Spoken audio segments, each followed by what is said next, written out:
Hope I get to come and prepare for this day. One time. Breathe. You never know when your time is going to come. To rise above the rest. To seize the opportunity. To be crowned a champion.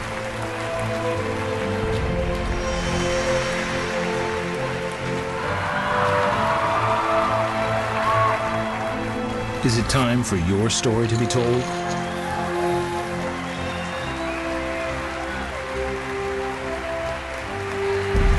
The World Poker Tour.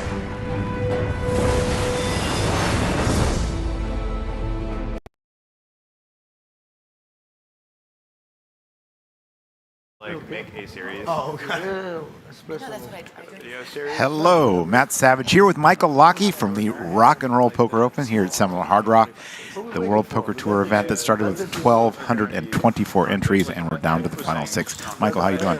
Matt, it's great to be here again.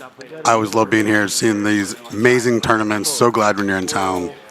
In seat number 1, we have Kevin Nee. He's starting with 12,300,000 chips. He's from Presto, Pennsylvania. Lifetime earning $66,000, already his largest cash. In seat number 2, we have Chad Eveslage. He's a 2-time WPT champion already, starting with $5,550,000. Lifetime earnings over $10 million from Indiana. In seat number 3, we have Aram Zobian. He has He has $11,075,000. He's from Rhode Island, from Valley Stream, New York. In seat number 4, we have Anthony Merlo, $5,250,000. And his largest cash is also going to be today. Hyndi Khomutetsky, she's starting with $8,825,000 from Orlando, Florida.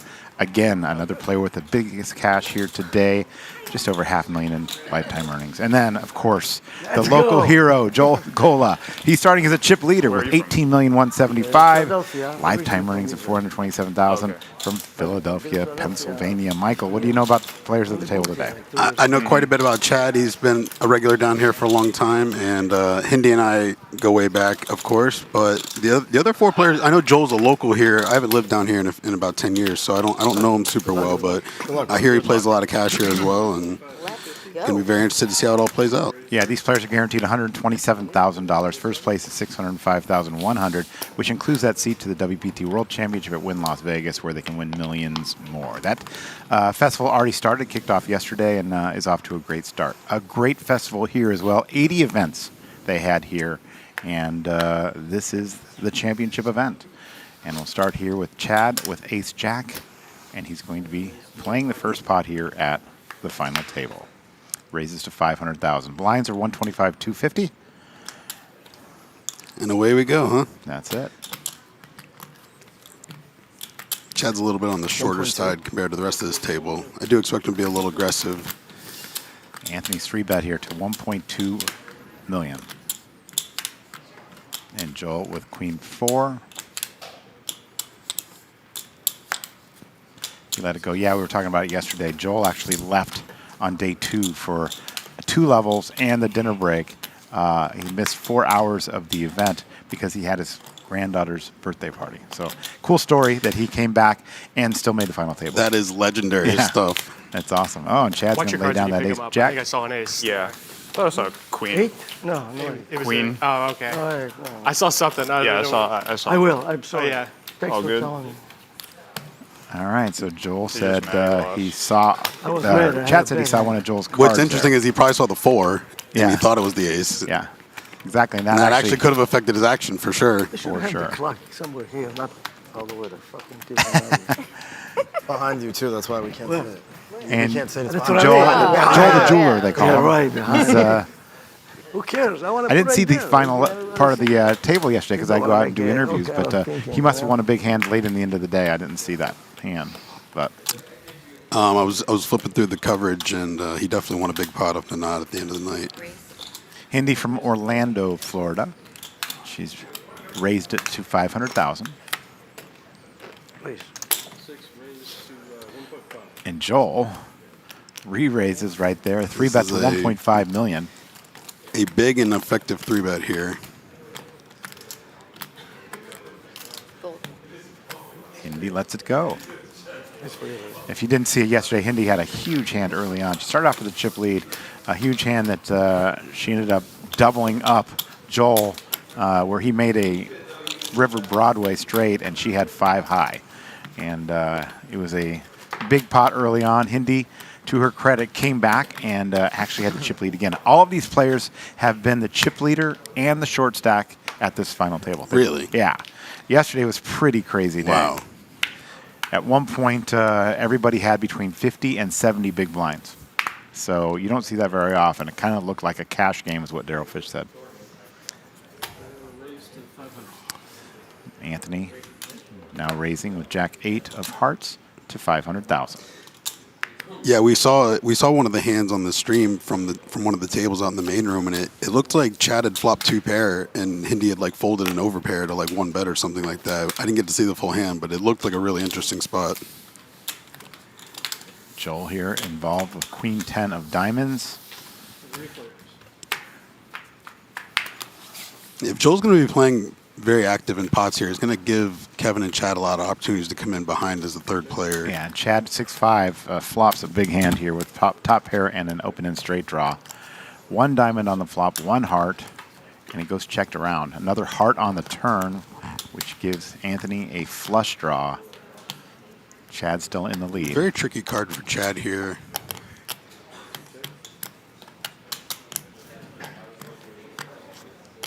Be a little surprised if Anthony checks.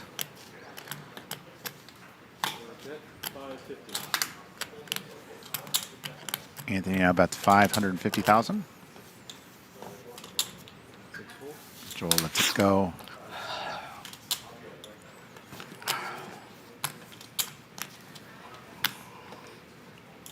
Don't expect Chad to go anywhere here.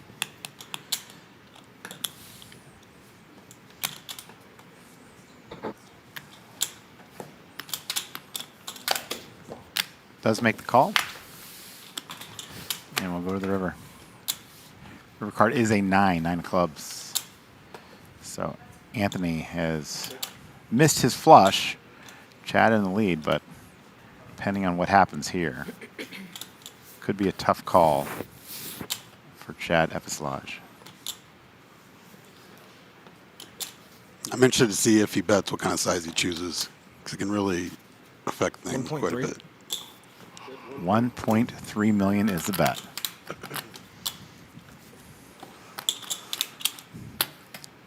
If he goes too big, it's less value-y, of course. This is going to be right in the wheelhouse that it's going to be very difficult for Chad.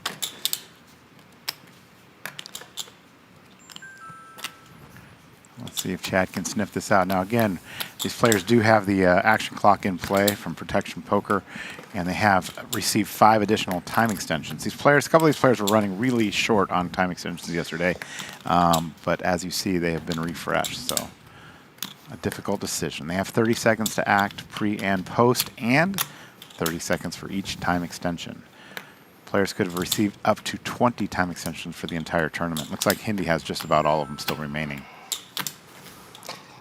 But I do know that Anthony was completely out of them yesterday. On one of the other streams I had covered, the players were using them aggressively with like 2 tables left, and it ended up affecting them quite a bit at the final table when they ran out of them. And so it was like there is this nice balance of, you know, players are allowed time, just like any, you know, professional athlete team. You know, you get your timeouts or whatever, but like if you abuse them, it can come back to affect you in the late game. And that's what we talked about a lot yesterday with the new strategy of leaving 1 chip behind, trying to use those pay jumps for those time extensions for pay jumps could actually affect you very, very hard at the final table, and that's what we saw a little bit of here yesterday.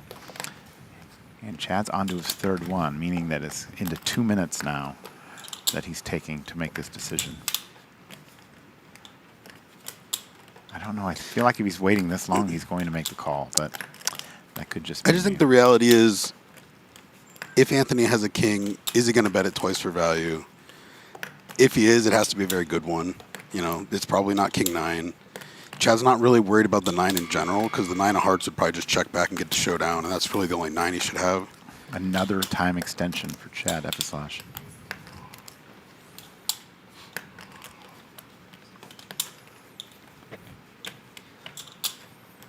just feel like if he's going to take this long, he's going to call, but that could just be me.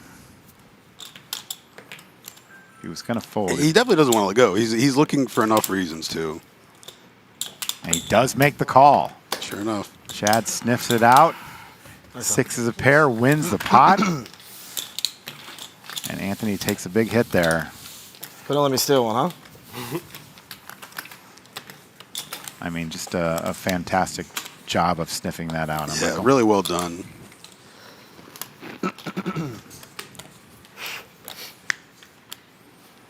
Brings Chad up to 32 big blinds. About 8 million now. Joel's still our chip leader, 18 million.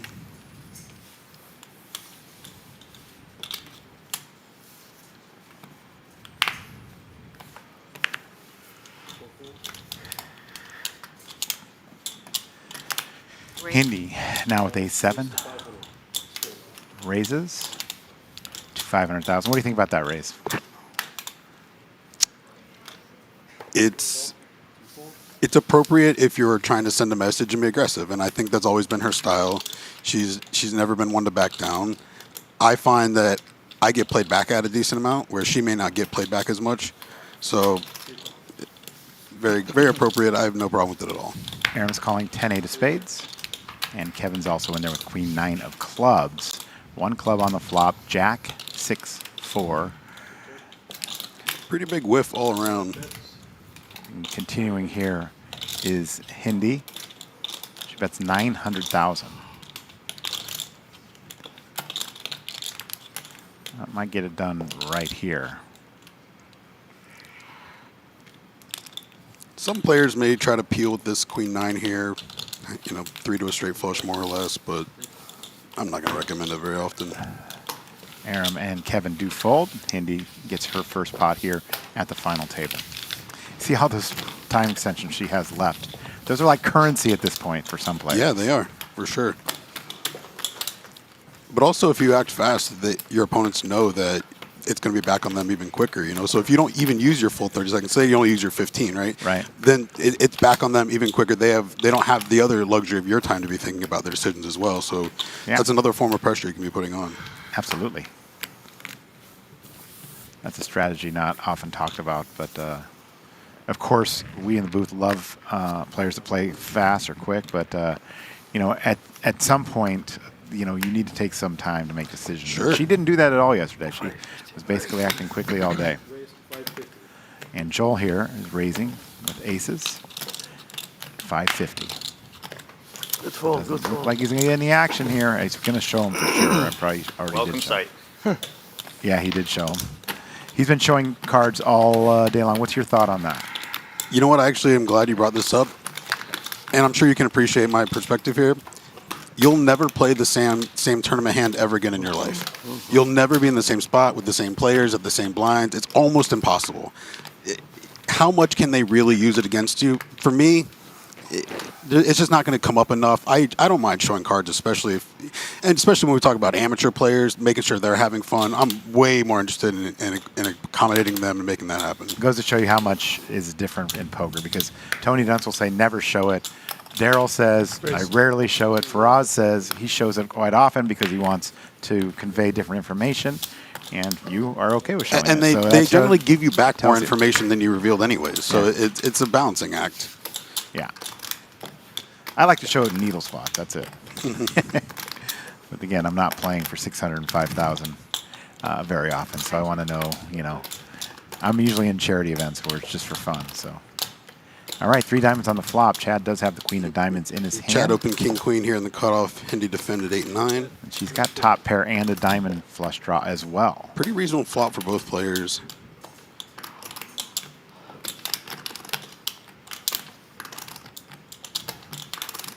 Chad bets 350. Hyndi's going to raise here. So now Anthony's got 3.5 million here, and both of these players are kind of next-ish. So there's going to be some incentive for Chad to either put the pressure back on Hyndi, or Hyndi knows that the pressure can get to Chad here. She's raised to 1 million. It's a raise of 650,000.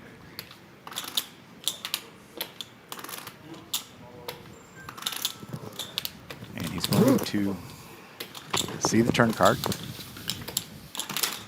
Sure, Hyndi was hoping to win it right there, but now she has 2 pair.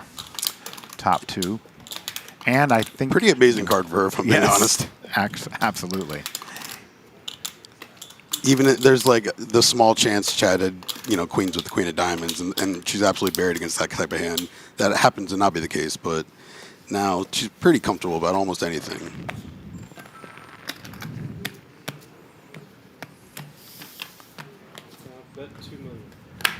She bets $2 million, and Chad lets it go. Pretty disciplined fold right there. I agree with that. And that puts Hyndi Khomutetsky into second in chips with $11,200,000. You see the big gaps between Anthony and Chad and Aram there.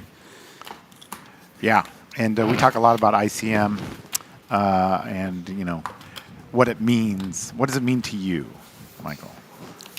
I mean, I know what it actually means, but when you're saying what it means to me, it's really just understanding there's a balancing act of, times to put pressure on, times to gamble, and understanding that, the incentives of your opponents are that they're trying to incentivize their own best interest, right? So we know Chad cares about making the most money. So Chad is going to be sensitive to Anthony's short stack. He's not just going to gamble recklessly while Anthony's so much shorter than everybody else. So it's just a balancing act of knowing how the players at the table are going to behave for their own selfish purposes and understanding how that affects the game. Hyndi folds the king 4 of diamonds. She was realistically, Joel probably isn't factoring a lot of ICM in, if we're being honest, right? He's probably playing his game. He's probably playing for the win more than others, so he's less likely to make that big fold or be scared when it comes down to it, and likely those types of players can elevate to the top a lot easier. Joel's playing to win, and maybe he can make another yacht payment with that, or put some new tires on his private jet. But $600K doesn't go very far in the Louis store, that's for sure. Yes. All right, Joel is... looks like he's raised to 725. Kevin now, it's back to him, the ace-3 of spades, and he does make the call. The flop is queen 10-8, and Joel has flopped open-ender. Kevin just with the ace-high. And Joel's going to continue to bet here. He bets $1 million.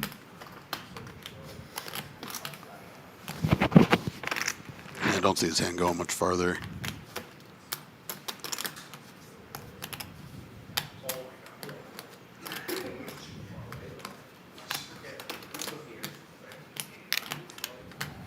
Kevin makes a fold. Born in Lincoln, Nebraska. A lot of my friends are from Lincoln. So shout out to the Huskers out there. A former model. I found that out as well yesterday. The videographer, Lizzie, was saying she was getting model vibes from him. And he goes, yeah, it turns out I was actually a model back in the day. But it was a long time ago, he said. Real recognized real. Yeah. Lizzie had it nailed.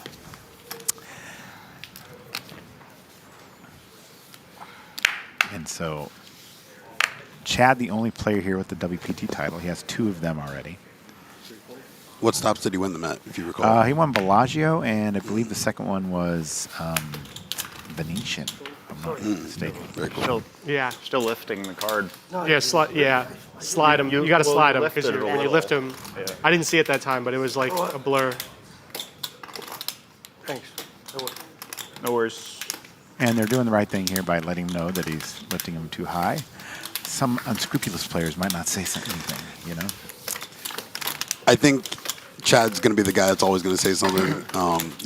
I think a lot of the players, they have a rule that you get a couple hard warnings, but like there's a certain point that you got to protect yourself. And, you get some stern warnings as Yeah, I didn't show it. Yeah, we told them.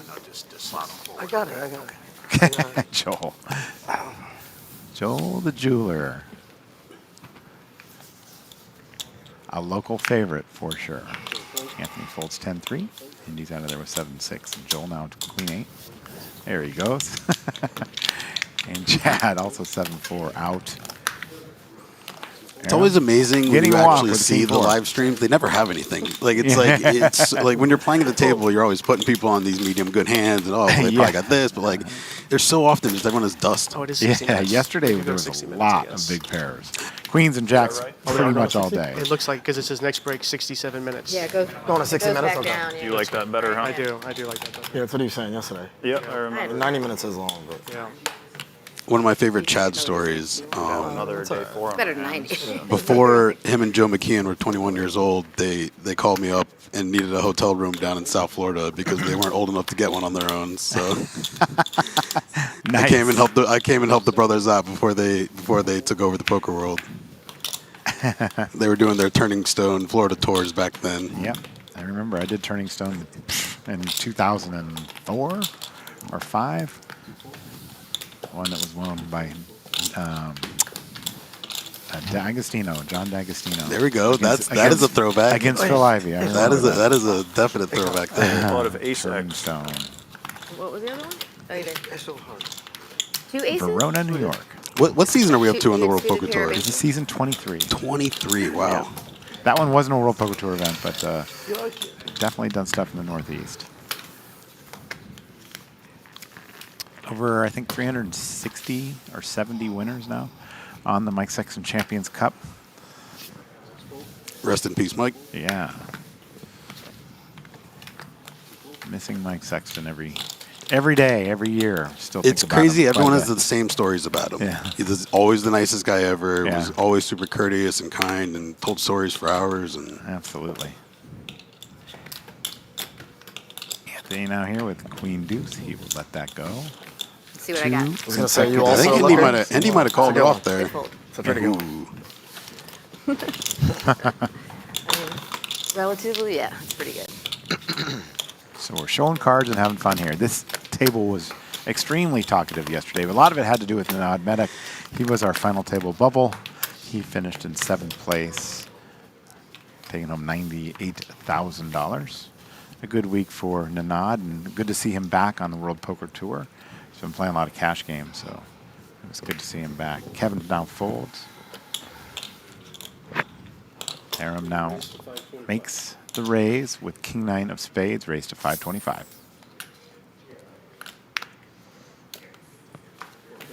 Anthony folds.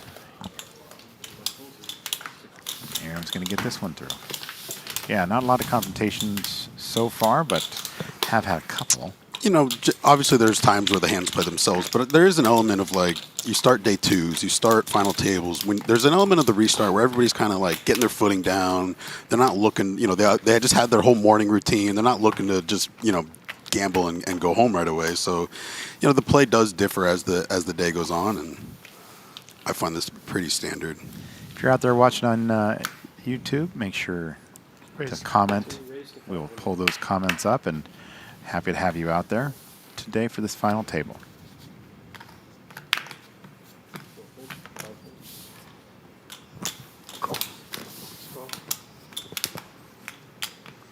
Next up on the World Poker Tour, as I said, is the Win World Championship. It's already underway, the festival. I'll get out there this weekend. Excited to be back at the Win and back here. Michael, we're back here in January. for Can't the wait. Lucky Hearts. Excited to come back here. Always a great stop. And that stop is going to be no different with a $3 million guarantee on the championship there as well. World Poker Tour took a couple years off from the Lucky Hearts, so we're happy to be back. I was going to say, the last I recalled that last year, or this year, that wasn't a World Poker Tour, but we're happy to have you back in the January. Super excited about that. For a long time, the major during that series was an 1100, so it wouldn't have made sense as a World Poker Tour, but I think it plays better as a 3500. Yeah, and they do a fantastic job here from Bill Mason, Director of Poker Operations, Jason Heidenthal and his team on the tournaments. It's so seamless. We talk about it all the time. Chad here, after being raised by Kevin with King Queen with Jack 9, considering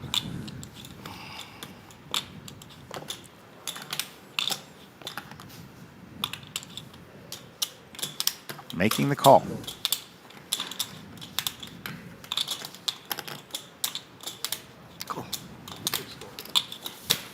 Joel also calling with 5-3 of hearts.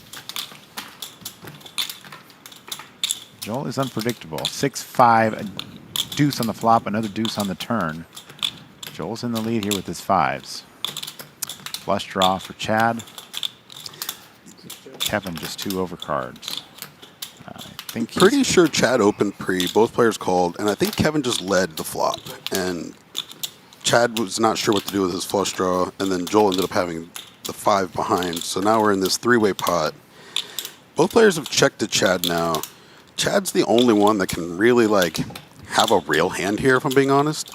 Both other players are probably limited to, you know, a pair of 6s or a pair of 5s with the deuces.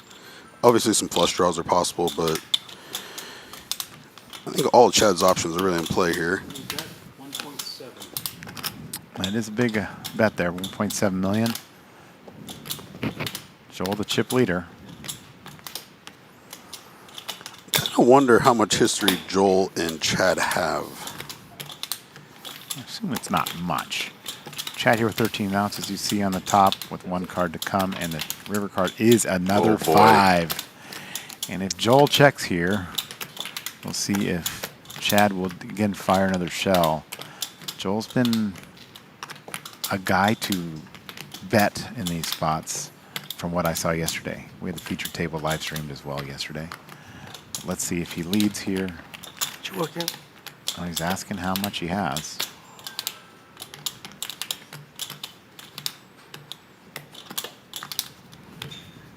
At this point, Joel's probably going to go ahead and bet. Use a time extension.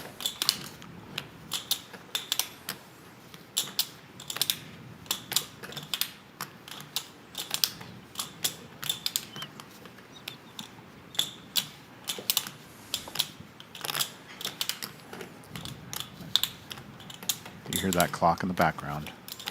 There's 10 seconds. That's what that sound means. Once the time extension gets eliminated, then they lose another time extension. If they don't have any left, it would be a check in this spot. If he was facing a bet, it would be an automatic fold. Another time extension goes down. Joel looks back at his cards.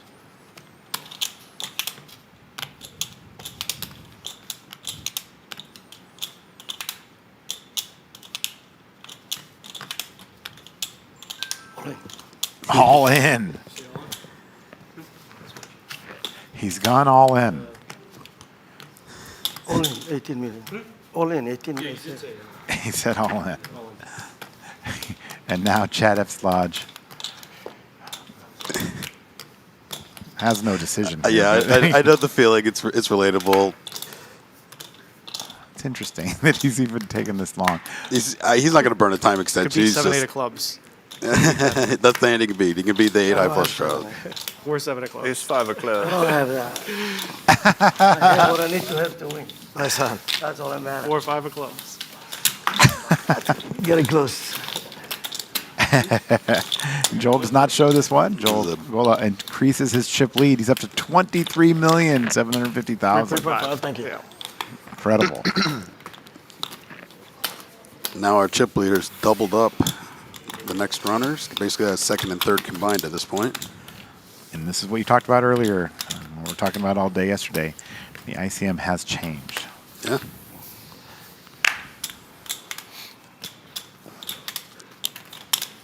And then there kind of is now this mini game going on between Anthony and Chad where they're going to try to wait each other out. It's a significant amount of money between 6th and 5th, so they're not just going to leave money on the table.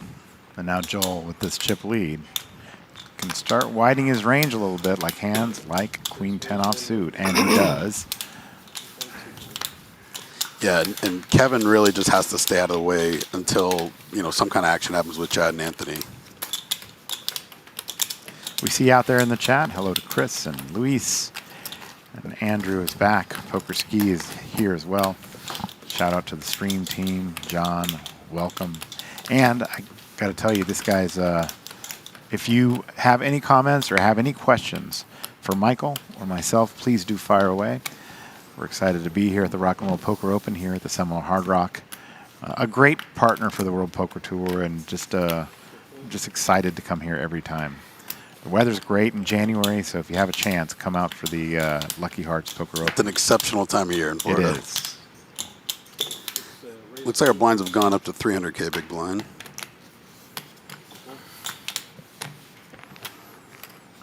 And Chad picks up a pretty easy spot here. Raised by Joel to 1.2 million. That is a big 4X open. Yeah, I guess that might be the only situation where Chad could consider folding is if he has no fold equity. I'm expecting him to be all in. But if he does anything else, it's only because it's only going to be 1.7 back to Joel, and he's never getting a fold for that. Let's use another time extension. If Chad gets rolling here again, it could become a factor later in the final table. He's down to 3. Who are you rooting for out there in the chat? It's on a 30-minute delay, Merrick. And he does do it. He moves all in. Have a count. And he's asked for a count.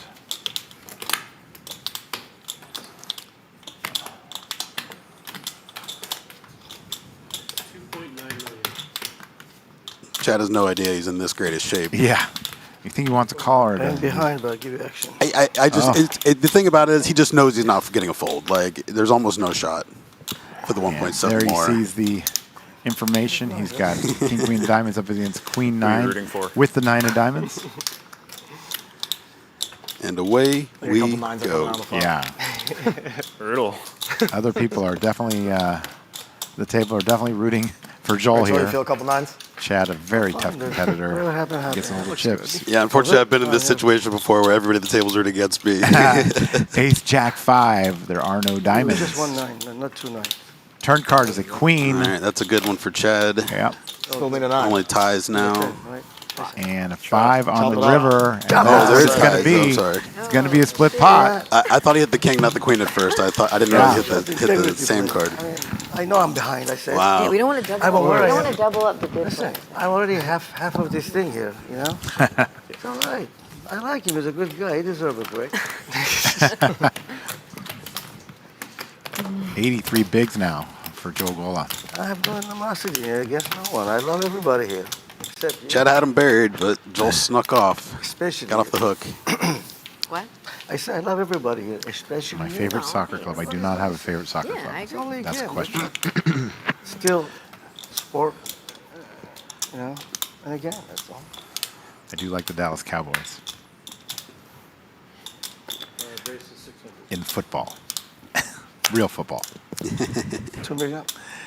All right, we have Hyndi here raising 600,000 ace queen. Joel now 3 bets to 2 million. Now, do you like all of this? I just think it was all in call, if I heard it right. Oh my goodness! So What is Hyndi happening? is now playing a massive 23 million chip pot for the chip lead. All in is a 3-1 Mamma favorite. mia. Seriously. Holy! Joel to play. 3-bet snap calls the all in with the ace jack. Again, well for me though.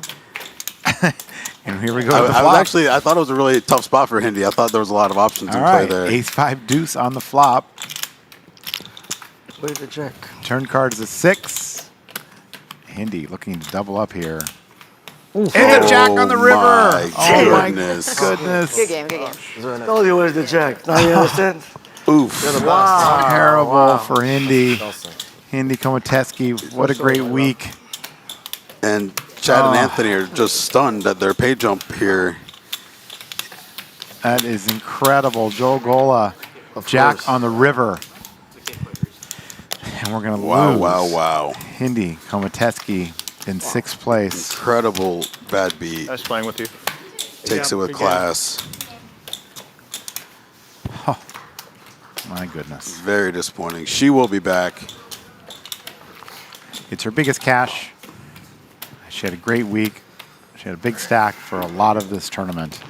And unfortunate there to be eliminated. She'll take home $127,000. And again, we'll see her in January, if not at the win first. Anthony Merlo now breathes a sigh of relief as he has the short stack at 7.3 bigs and $2,175,000. That's crazy. Sometimes poker happens, right? Yeah. And you know, that's just the same concept that we were discussing earlier about ICM, and these guys are going to make a couple extra folds just in case, right? Just in case something like that happens. You know, Anything good? could have easily just been Queen aces high. against kings or something like that, but laddering, it's money. Can't argue. Joel now has 36 million in You chips. guys are all richer by 50,000. Chinese still the same, right? Where's the thank you, Joe? I've got 3.2, I think. Goodness. What about you? What do you have? 21. There's about Just 24 under- million in play amongst the other four. So the average stack amongst the rest is about 6 million, and Joel's got 6x that. Whew. Goodness. These players are now Seriously. Felt it coming too. I did too, actually. I did not Guaranteed? think it was coming, actually. I thought I was going I'm to gonna dab that up, too. I thought I was like, I just like, How much is that? 166,000 now felt for so fifth clean. It was place. Jedi shadows wheeling into the top of the deck.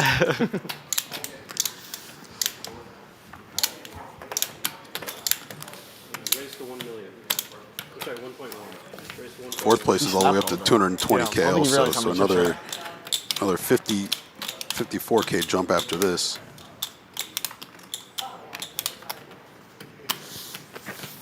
Can't let him get a massage again. Why? You got too relaxed yesterday. That when actually- it started. Yeah, I'm thinking we relaxed. Joel I'm completed thinking the we should small get him blind with the 10-8. 1.1. Kevin took his option No, this is how to he was playing on 1.1 day million three, with the though. king A lot 10. more slinging. Joel does make the call. Yesterday he got a massage. Check to the slow player friends. 9-4-3, 2 hearts. Joel does have the 10 of hearts in his hand.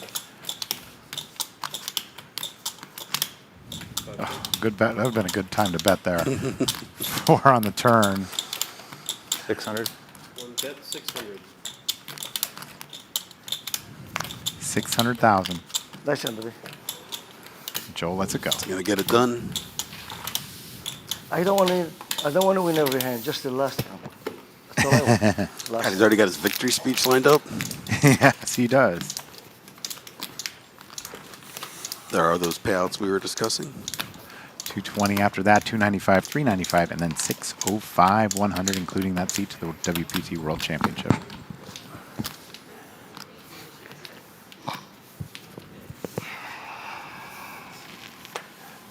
Aram now with 10 deuce, the Doyle Brunson hand. Anthony, ace jack.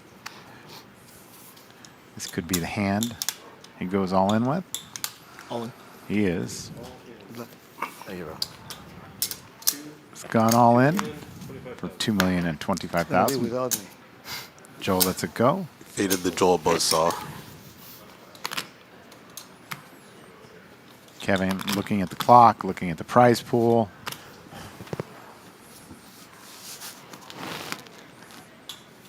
And does let it go. Chad also folds. Anthony increases his chip stack here. Gotta feel good. I thought he was calling after the tank. I was, Me like, too. I was like, oh, there we go. Got about 3/4 away there. Yeah. So you have like 9-10 suited or something? 119 bigs for Better. Joel up top. Wow. That's Wow. what I had, 9-10 suited. I had 8-10. I had 9-10. Oh, yeah, you're- We'll see you at the cage. Yesterday went really long, Michael. We played up until about 10 o'clock at night, just playing from 16 down to 6. And like I That said, is a very long day. Yeah, at 7 players, like I said, everybody had the chips lead and everybody had been the short stack at some point. Joel now with 1.5. ace 10 makes it. Usually when that happens, it kind of 1.5. destroys the structure a little bit, but there's still so much chips in play that. Oh, you know. look at this. Ace 9 for Chad. Let's go, baby. Let's go. One more time. Oh man, your is chance. Joel literally Big going to talk him out of it? Or talk him into it. We'll see. He talked him does. out of it. Yeah, he I talked- knew he talked him out of Listen it to right me. there. You don't need too long time. I'm in snap call. So you I don't- assume you're going to Have snap another call. good one? Yeah. Now he's going to But I show think it. it's That's happening even again. worse. No, he has the ace hearts again. I know. Don't happen again. That's weird.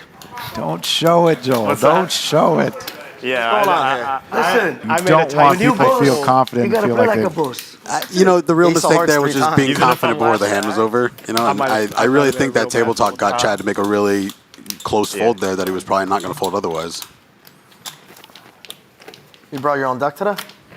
Everybody's here. the whole entourage. Ace of Hearts 3 times. Oh, he showed ace. Yeah. I showed I said if you have the Ace of Hearts again, it's going to be a Yeah, problem. he told me, you have a heart? I said, yeah. He said, show me. I showed him. I never lie. In my age, I don't lie. No need. Okay, what was the other card?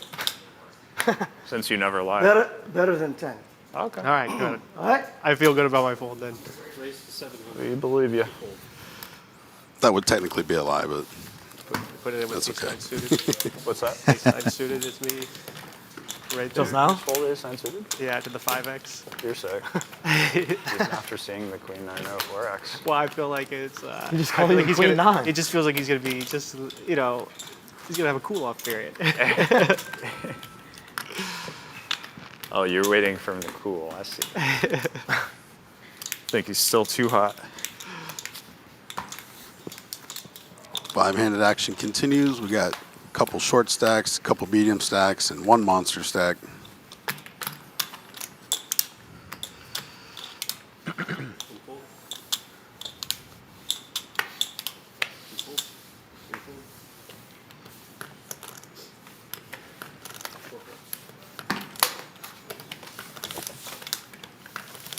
And the threat of Joel's chips earns that walk.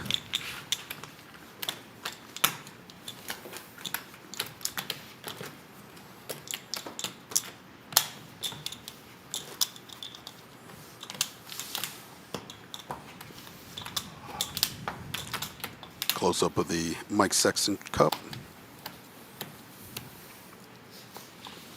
Talked about that the other day. They posted a video of it when Mike Sexton actually won that at the playground.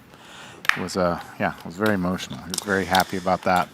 He said that he's won a lot of bracelets and things, but that was the highlight of his career. I recall that actually. That was really a fun moment in poker.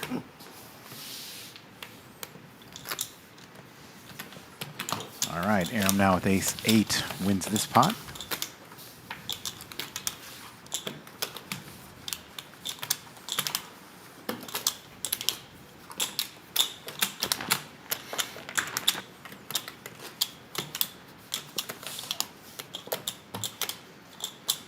$36,425,000.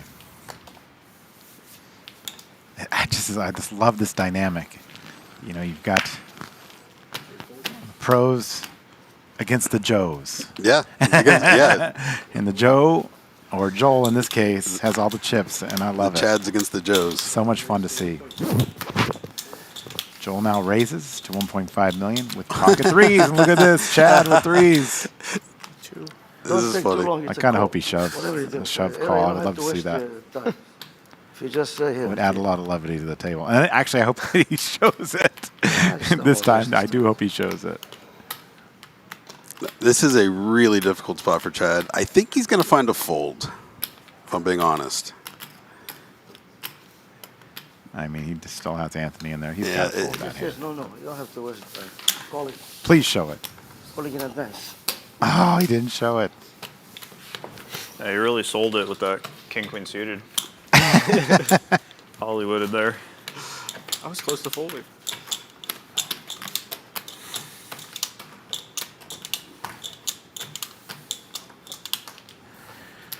I think you're right, Gilbert. Again, I'm speaking to the people in the chat. I think Gilbert's right there. Yeah, Joel is here to gamble. I like it. A7 for Anthony.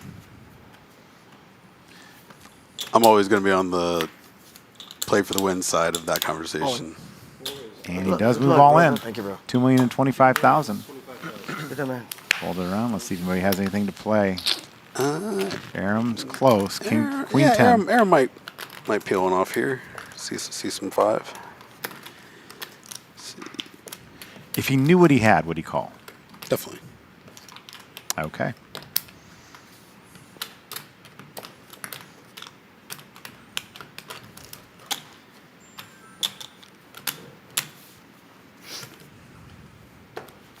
And he does use a time extension. Yeah, I mean, this is a 8 big blind shove. It's like 7 blinds to call. Doesn't love it, but figures almost exactly what it is. Hopefully these live cards. Joel's 75 years old, by the way. Impressive. having the time of his life.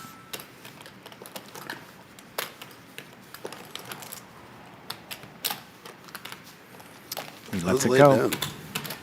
Anthony Close wins one? this one. I'm a little The bottom. surprised. Yeah, Aram said the bottom, so he's the bottom of where he was thinking about calling there. You have a 10 in your hand? No. Okay. Then I'm happy. You have a queen in your hand? No. Okay. I'm unhappy. Pretty good one. They just had to deal me the bottom there. Kevin with Could've ace called. king, I Joel could've. a queen 8. Deck read. You ever do that? I've seen you do it many times. Don't get That's impatient, what Joel. Really? Oh yeah. The He one hasn't against played a Reiner. hand. He three tried hands. to get Yeah, impatient with you know, that I'm ace telling jack. you, he was super Deck patient just didn't agree yesterday. with him. Honestly, he was very patient yesterday. Some guy just told me in the He bathroom had the that he took lowest his soul VPIP with ace deuce versus of anybody ace at the table, which was River cool deuce or something. to see. Anthony In this folds. Yeah. Kevin wins this one. Yeah, with like 40 left, he said. Said he like 4-bet jammed ace deuce. Blind versus blind. No. Do what you I didn't do that not this Cutter tournament, coming in at here least. Some guy to just said that in the change up some of those He might chips have for meant Joel. like some tournament in the past. No, he said this one. He said he just got 45th or something. Said blind versus blind. He had 40. ace deuce of diamonds, I think. He had ace king. So he raised like 500K. I don't know what the blinds were this time. He might have. It just might have been a standard. I don't remember playing. It probably was blind versus blind, but I don't know what the hell he's saying. Yeah. Said he riveted deuce though, versus ace king. With 45 left in this tournament. You don't remember? I mean, unless my memory is failing me. I don't know. No, I remember. I had, it's funny. I had ace deuce of diamonds against Chance Okay. and limped, and he checked. I'm not remembering this one if it happened. I don't know. Confusing me for someone else. I don't know. Maybe. It is strange getting told about hands you played in that you don't remember. Yeah, it's always interesting seeing someone like 1.8 play a Chad? hand and then they get to. 1.7. Okay. Yeah, no, You're of course. back in the action here. details wrong like right after.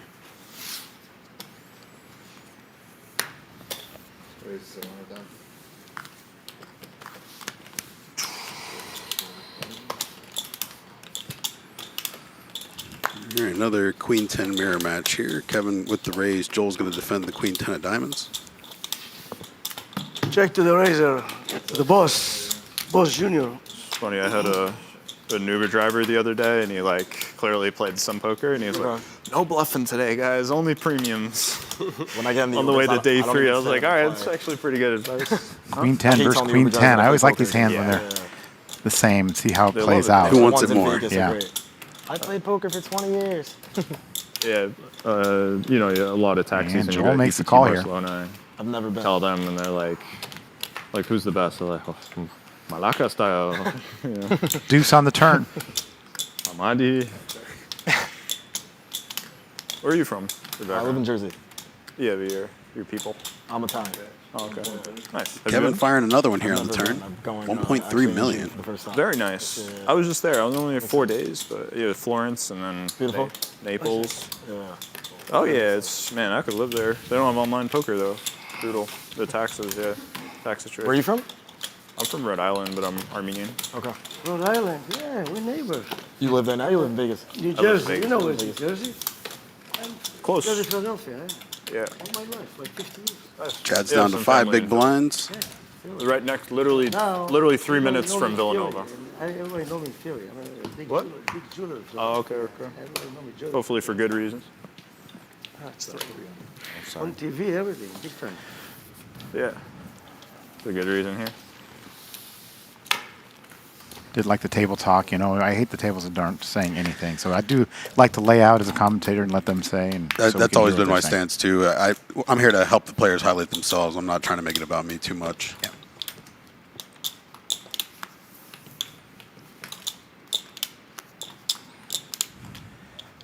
Again, Matt Savage here with Michael Lockie, here from the Seminole Hard Rock Rock and Roll Poker Open. It's always the longest names in tournaments in poker. Anthony has 300K to call. He does lay it down. Joel with Queen Jack makes the call. And Kevin checks. Do you like that limp from Joel in the small blind?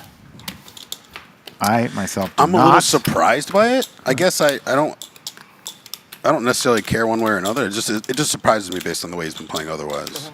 Yeah, he's going to bet this one and win it right away. So same result. Yeah, I got the 2026 Lucky Hearts Poker Open schedule pulled up here. What day does it begin and when does the championship start? Of course. Tuesday, January 6th is the opening event. King, if not, you're in trouble. Big 300 opener. The weekend event is the 600 with a $2 million guarantee. Fast forward a little bit. Was I calling? Friday, January the 16th is the Lucky Hearts Poker Open World Poker Tour main event. $3 million guarantee, $3,500 buy-in. It's not an instant call like I call him. Plays all the way down That was a snap to call. January When I went home, I 21st watched for that it. final Open table. cards, 97% was 4-5. How can I give it a fucking credit? I call. The rain or the AC? AC?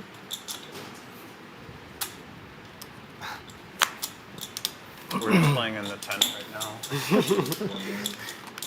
Seriously, I Canopy. gotta play it. Joel You made raises it a on the million? button with the ace-3. Made it a full million. Yeah, Chad just had to pay his big blind ante, so he lost ours? 600K of his Oh my God. Just 1.7. What the diamonds. hell's going on? Nothing going on. Just good guys have to win. break that. Chad down to 1.1 now in the small blind. Anthony's going to be under the gun with his 2 million. I don't know. Where that come from? It's falling. Yeah, it's falling on the thing. They need a new AC.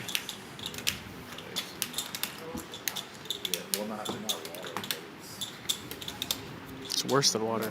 It's like black stuff. Just breathing in toxic mold, right? Yeah, no, actually. Actually. Just black mold. No big deal. Oh, interesting spot for Anthony here. This would be an easy shove under normal circumstances.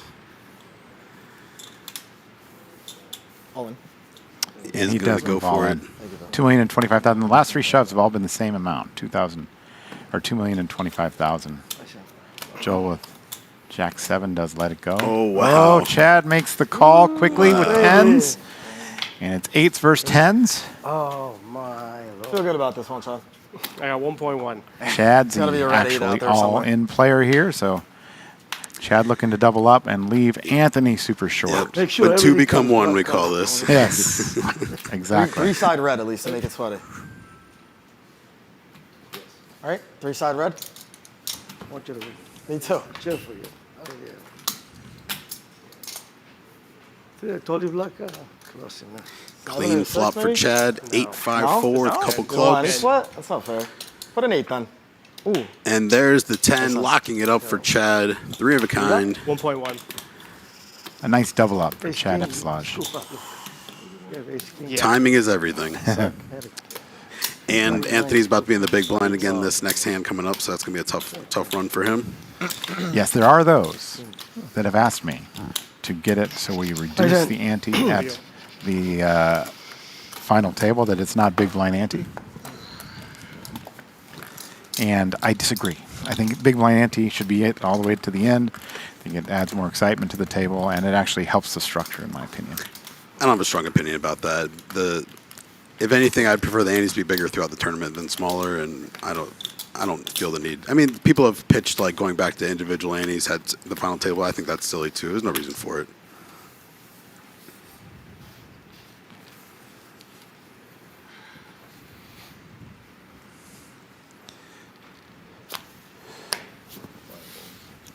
Joel folds.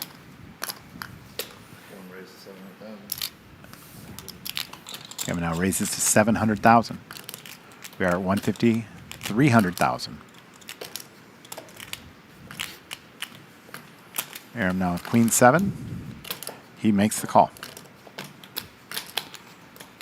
Anthony 9 deuce. Oh, it's a tough spot for him. He's basically all in already. I think he's got a fraction of a big blind back, so that's probably part of the reason Aram called here. Maybe check it down against Anthony. There's no real incentive. Well, he is going to fold. He is going to fold, and I think that's because of the big blind ante. Now he collects the full ante after that.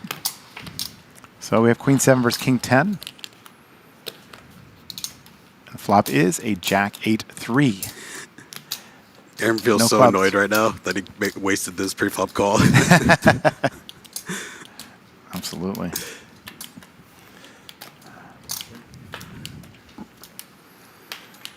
A 4 on the turn.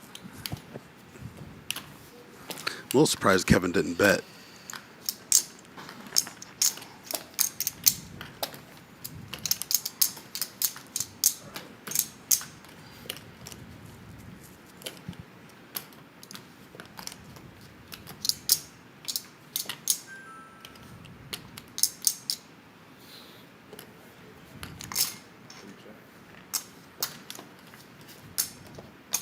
Another check from Aram. Kevin checks back.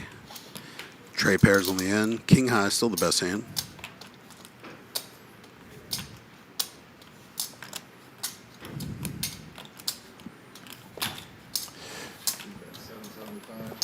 And Faraz Jaka has entered the room. We're going to have Faraz come in. A little commentary.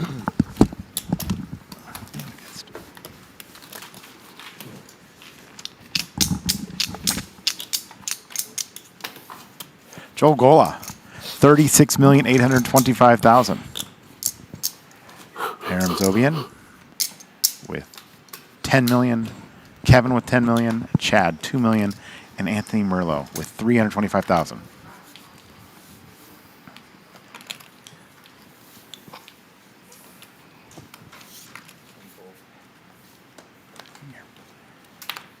Chad now with jacks. Aram 7-8 spades.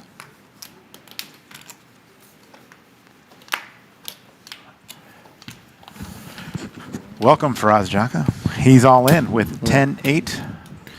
What's up, everyone? Hey, Faraz, this table looks a little different than it did when you last saw it. Look at this. Down to 5, got an all in here. Chad and Anthony were in 5 big blind hell for a little while. Chad just got out. Wow, look at Joel, 36 million. He's mashing. I had to leave the commentary booth yesterday. What happened at the end of the day? Faraz, can you fill us back in? How did Joel ended up as a chip leader? I didn't see the final hands. I'm blanking. So you're gonna wake up Okay. late again. Well, he busted Hyndi today early on. Ace, queen, to ace, jack, all in pre, and Hyndi caught Joel caught a jack on the river to bust Hyndi. It was pretty amazing. Okay, yeah, end of the night. So Nenad had a big all-in versus, I believe it was Joel, and then he was down to maybe 9 big blinds or so. Then a couple hands later, he flatted from the big blind in a 3-way pot, flopped a straight flush draw, and just led jam, like a very big one, like maybe 2x the pot or something. Got called by top pair, and that was the end. So he got into like 2 back-to-back flips with them and lost both of them. Well, he started the day as a chip lead, and now he's the massive chip leader. And now Joel's calling with ace 8. Anthony's all in with ace 9 off suit. We'll see how this hand plays out, but Anthony looking to triple up here. I check your blind, okay? How much is? He had 175. So it's 350 times 4, 700 for the middle plus the hand. There's 9. Oh, what? 1 million in the middle here? Or that's the side pot. 1 million on the side, I believe. 7-6-3 on the flop. Check, check, and 3 on the turn. A check, and Aram checks. And the river card is a deuce, so ace 9 is going to win the pot for Anthony, and he is going to triple up. And Joel wins the side pot. Now, when you're the big You guys can stack, smile a little bit. it's not the worst thing when a small stack doubles up and stays Right. in. You get to run over the table. They're all handcuffed. And you get in a lot of weird situations where if someone raises and you're in the big blind with even a hand like jacks or queens, like you might want to just flat. right? There's a 3.3 big blind stack sitting there. So you're going to have a very polarized kind of 3-bet strategy, something where it's maybe just aces or kings and some ace-x, king-x blockers. Even on Hindi's bust-out hand, where she opened under the gun ace-queen, Joel 3-better under the gun 1, and she just 4-bet ripped it because it kind of was a spot where like she didn't want to play, and it kind of was a big 4-bet jam, and he ended up just snap-calling it with the ace-jack and just drilling it. Wow. Aram raises here and wins it. Pocket nines. Do you remember how many big blinds that was for? It was about 12 million effective, so it was about 40 each. Wow, that's a lot of chips. And that's how And he it's like rolled. beat her in there too. Like. Yeah. Game ace on the flop, blank on the Be hard to turn, fold the jack on bottom the now. river. Brutal.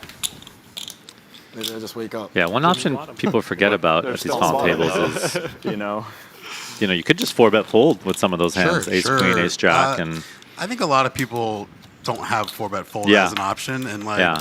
you see that with sizing sometimes in 4-bets, where a lot of times players aren't willing to take that initiative and leave their flop sizing. Yeah, or, you like, could really get into these kind of click wars at final tables because your tournament life is so valuable. You don't want to get into last chips too liberally.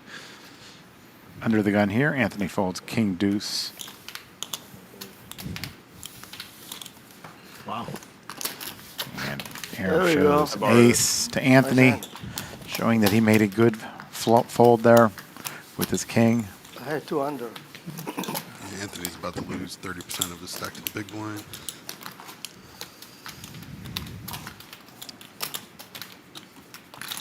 Yeah, and we talked about this a little bit yesterday, but with this big blind ante format, you have to be willing to jam a little bit lighter when you're under the gun and the big blind's about to hit you because you're literally going to lose a big blind to the ante that doesn't play for you. It affects the mass so much. Yeah. And you watch players take the big blind with like 3 and 4 bigs all the time, and it just kills their equity. Big argument on our side is big blind ante first or ante first or big blind first. Ante first is correct, but we've decided to go with big blind first. So if you have less than a big blind, you can still win the ante, and you can win the amount from every other player as well. Technically incorrect, but for some reason we've decided to do that. I really just think that it's a player-friendly translation. Player friendly for who? For the one player? For the amateurs that don't understand it. Nonsense. That's nonsense. It's unfriendly for the other people at the table. It's friendly for short stacks. And since when do we want to be friendly to short stacks? Always.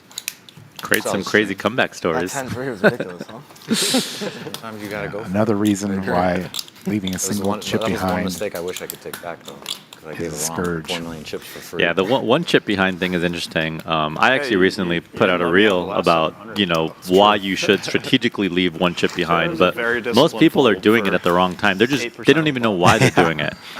Like there's a strategy with doing it on the river, but like doing it on the turn and the flop and pre-flop, like doesn't really make a difference unless you're doing it for stalling, which I don't like. I don't encourage that. But doing it on the river usually doesn't cause any issues, no confusion, no one flipping over their cards too early. All right, he's all in here for 400,000 with king 9. Joel with queen 7 of clubs will make the call. So he's in less than 2 bigs here. Yeah. Yeah, he just had $1 million and he folded his big blind. Oh, wow. Flop is a jack and a 9 and a 4. Anthony with king high. Kevin decides to bet here. Do you like the bet? Try to knock out another player there? There is a side pot, 600K, I think.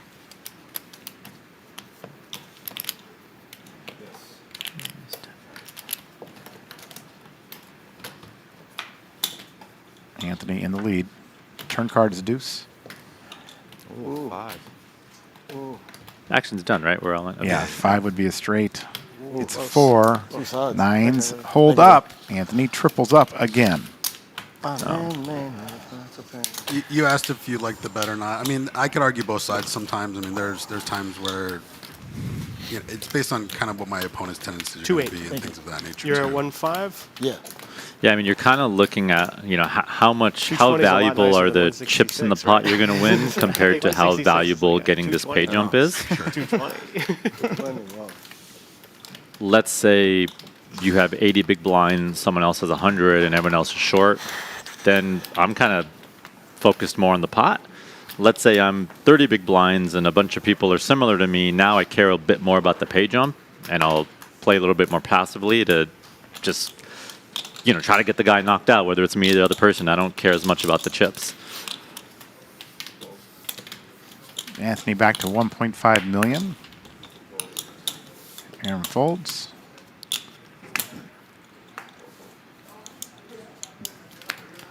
Now a fold from Anthony. Joel is going to raise here with 10-7 and take the pot. I like the raise. I mean, you just, in that spot, you can really raise close to any two. The big blind's so handcuffed when you got two short stacks like this. Chad's even had to make a couple of those folds already that we know he has to do and he knows he has to do, but he grimaces as he's doing it. Him and Anthony have been battling his short stacks for a while.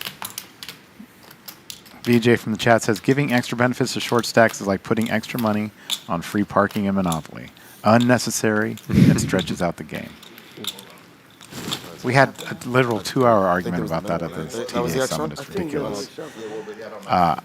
Basically, it came down to I wanted everybody to do it the same. Even if it's incorrect, I'd rather have everybody do it the same. So, I do think more consistency across all the casinos and tours would be nice. Yeah.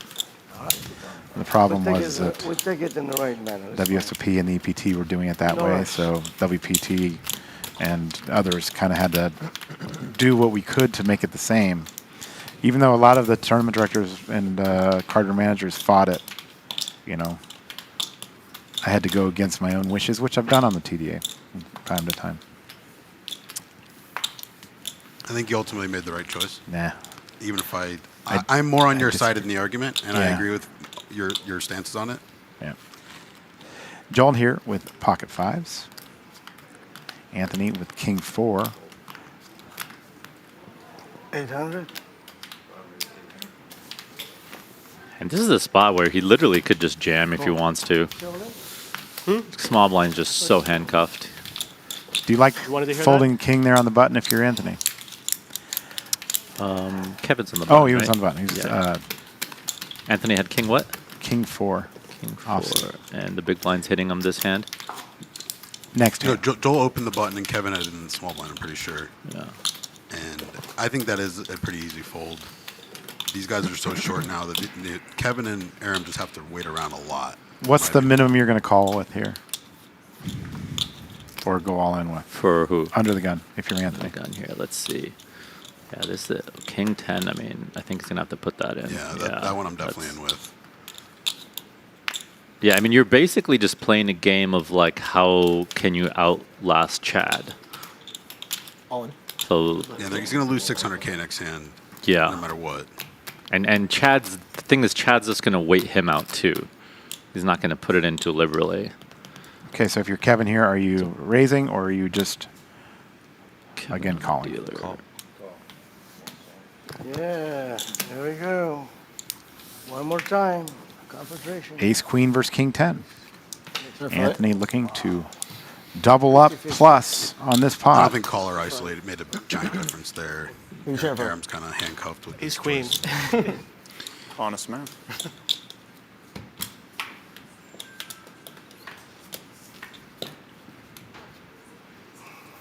And the flop is Queen 8-4. Queen 8-4. First one, at least. Top pair for Kevin. Anthony needs now one of 4 jacks. It didn't happen. We're going to lose Anthony Merlo. He is our 5th place finisher. I hit a fucking flop. 166,000 for his efforts. I guess you would have got him when he had All right, are you happy now? ace 9. Hey, man.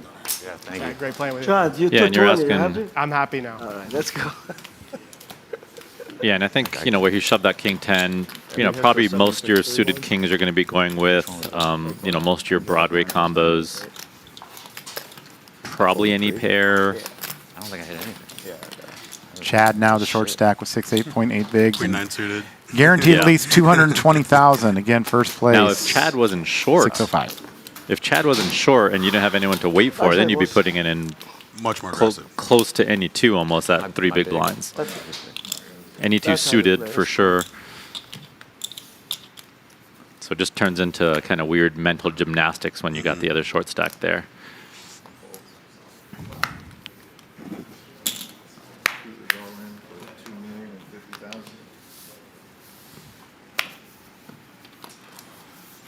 Wow. Not expect Joel No to fold rush. king 5 in the big blind there. 295 is a lot better than 220, though. Yeah. 295. 220 is but You have the same 295 problem we got. Greed. 295 is nice. So now if you're Joel in this The goalpost situation, It's just, moving this is so how I am, fast. dude. you want to recognize that Aram and Kevin are just handcuffed.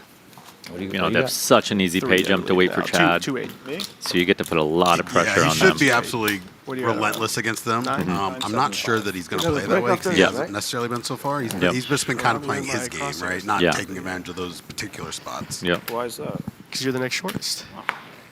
Next biggest.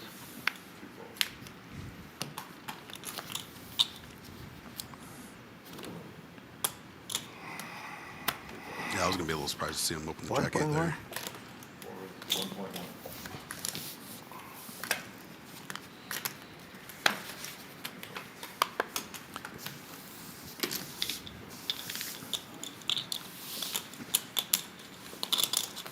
Further on the one chip behind, Daryl Fish said the same. He said people are using it incorrectly so often that it's actually become more annoying that people don't even understand the reason they're doing it. Yeah. They're doing it early in tournaments Yeah. when it doesn't Pre-flop. really Yeah, necessary. most of the issues that come from it come from people doing it at the wrong time, and then Right. that causes confusion and errors, and people flip their hands up too early. It's really Whatever happened to accepted action in that situation? Well, I'm actually writing a long article about it right now. I mean, I think it's very reasonable to use it on the river. You get to save your tournament life, and it doesn't cause any issues. I can argue with Everywhere that. else, it causes issues. Yeah. Those cards are tough. it still causes issue even on the river, though. I think so. Definitely like players this turn their stuff. cards The way I up look, I don't too like the early. field.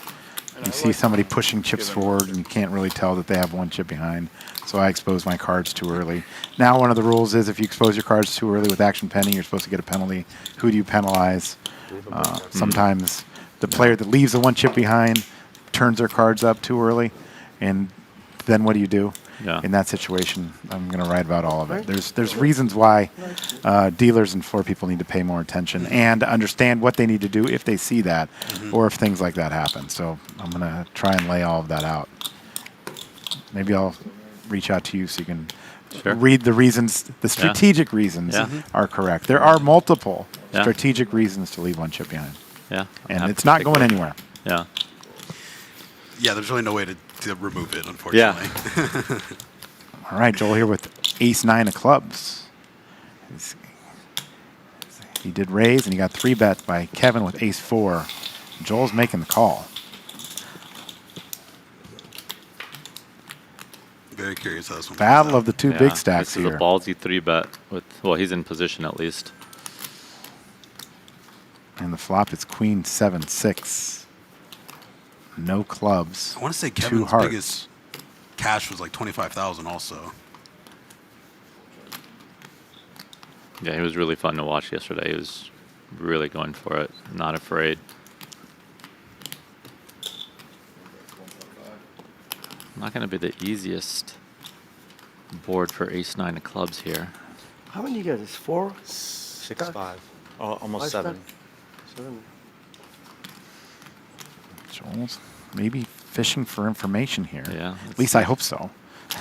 He may be aware here that he's a bit handcuffed. Let's see if he wants to do anything. He's Nope. not going to. He's going to let it go. Nice one. Yeah, it's hard without having at least a club on the board. Kevin wins a nice one there. It's definitely going to help his odds of victory. Yeah, and if you're Kevin here on the button facing an open, just whatever the normal 3-bet range would be, you're just going to use that same strategy but shift it to much stronger hands.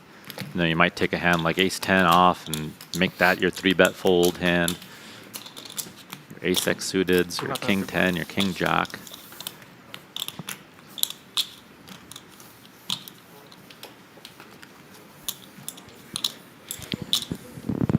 feel like you have a huge edge on the player post flop, then you can, get a little bit wider.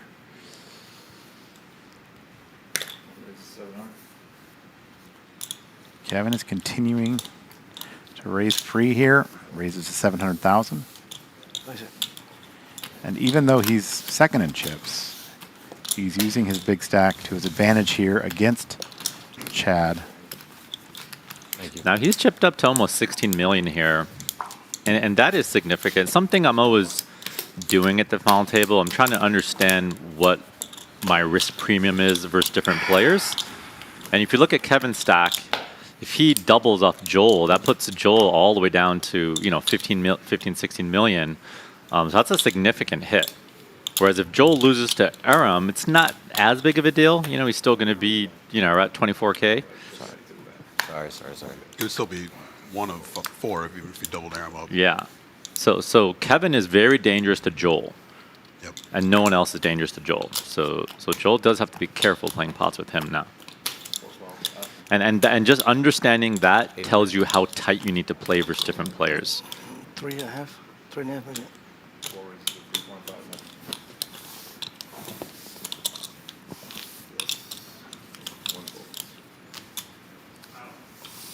That was a limp Can you break raise. that for me, please? Oh, it's fine. King Jack limp raise? Red's Yeah, I think that's what happened.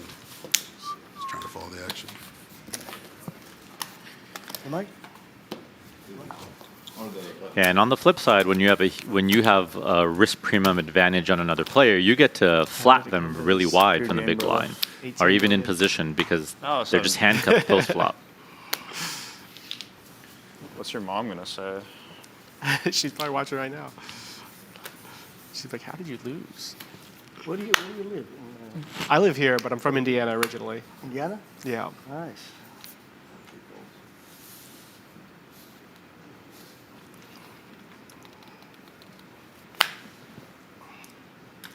$700. Call.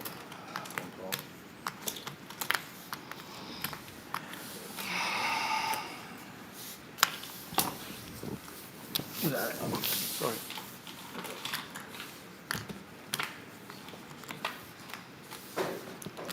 When these two stacks are up against each other, they're both really incentivized to play passive against each other.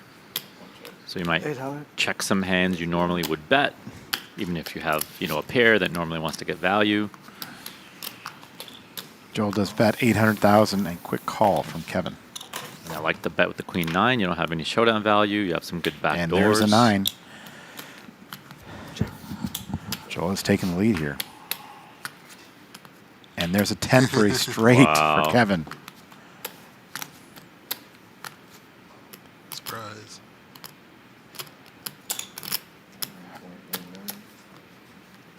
What do I got?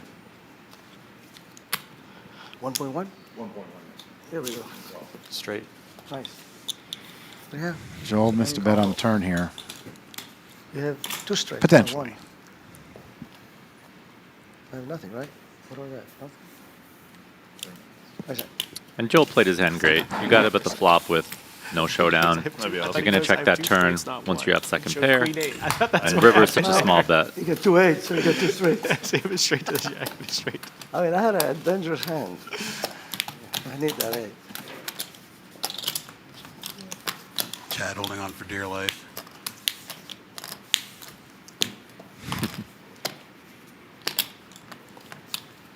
Yeah, I mean, he's at the point now where it's going to be really hard for, it's even hard for like a queens versus ace king setup because people Right. might play passively. Yep. These guys are aware enough to do that. So you're going to be... Joel can't be a participant in that, unfortunately, because Yeah. it's going to go very quickly in that scenario. Yeah, so Chad's going to have to shove, fairly close to chippy V at this point. There's not really much ICM into play for him. Aram looks him up here. Queen 7 versus 8-9 for Aram.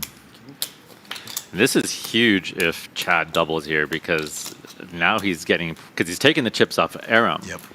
which is a big deal. Flop is a 9 and a king and a 4. Chad down to 3 outs, needing a queen. A 6 on the turn. Good game, guys. 8 on the river, and Yep, that's it. good luck. Chad That's Eveslage 220 for you. has been eliminated. Great job, man. Really. Yeah, good luck. You are one of the best. Joel says you got 220,000, which is correct. Yeah, and if you're Chad, you shove, you get it in their head. Like, that's literally as good of a spot as you could ask for against the right guy. Unfortunate for him, he couldn't hold. And we're down to the final 3. Great run, Chad. The next prize is 295,000. And now we're back to no short stacks. Trying to take it. So we're going to get to see some post-flop play here now coming up, which is going to be fun. What's the line now? 3?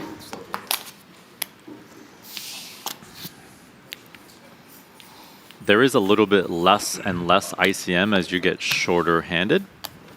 And again, ICM is your incentive to wait for pay jumps. Just because there's less people to wait for, right? When you're 9-handed, there's 8 people to try to outweight.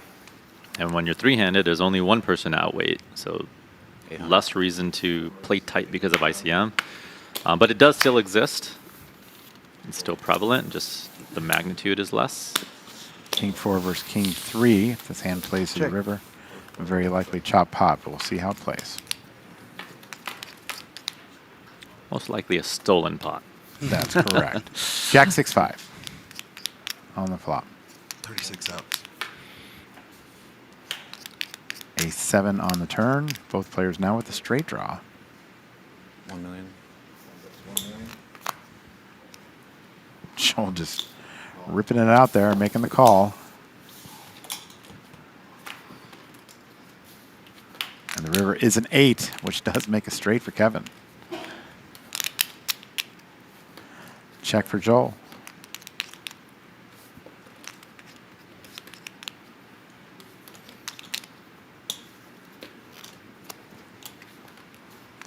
That's 3 million and no call. Kevin chipping up here. Joel chipping down. With the elimination of Chad Eveslage, we will have a new name on the WPT Champions Cup. Aram Zobian with the clear most experience here of the final 3 players. The ante is still big blind ante or small blind ante here? Please tell me nobody's reducing it to small blind ante. People are. Who and why? It's a big blind ante, as it should be. Who's reducing it? I don't remember which operators, but I've definitely heard of small blind ante out there. Awful. Just at the final table. They're just when it gets short-handed. Awful.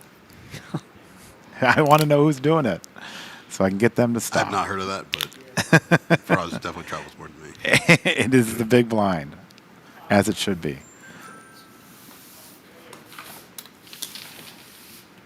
There should be no reduction, in my humble opinion.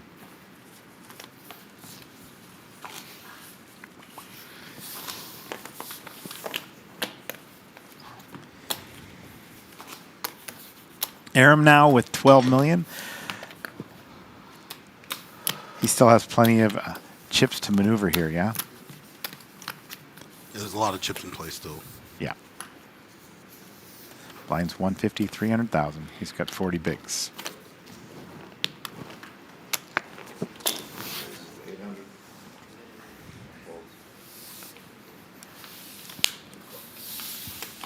Joel raises to 800,000. Aram makes the call.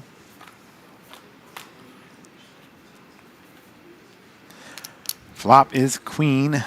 Trey deuce. 2 spades. Joel with the 7-5 of spades. Joel continues to bet. When Joel had 36 million, having his foot on the gas seemed to make sense. But now, do you think he needs to change that up? He still gets to put a decent amount of pressure. I mean, 3 of spades on the turn. You just look at Aram's stack and you ask yourself, how easy is it going to be to outweight Kevin? And I'd say there's a reasonable chance you could outweight him. And that tells you how aggressive Joel gets to be. River card is a 7, pairing Joel.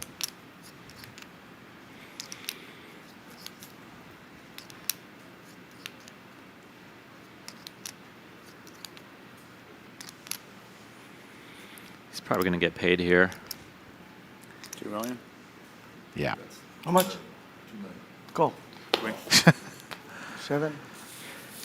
Nice. And totally reasonable call by Joel. When you're shorthanded, the ranges are super wide. It's hard to make a pair. I was going to say, if he had checked the queen there, I thought he was going to get unlucky that Joel made a 7 because he was probably going to just show it down instead of bluff with it. Yeah, a lot of people don't bluff enough after they go check, check, turn. They're kind of scared to bluff the river. Good players will do it. You know, they're balanced. So I think it makes sense for Aram to not expect him to bluff enough if he checks the river there.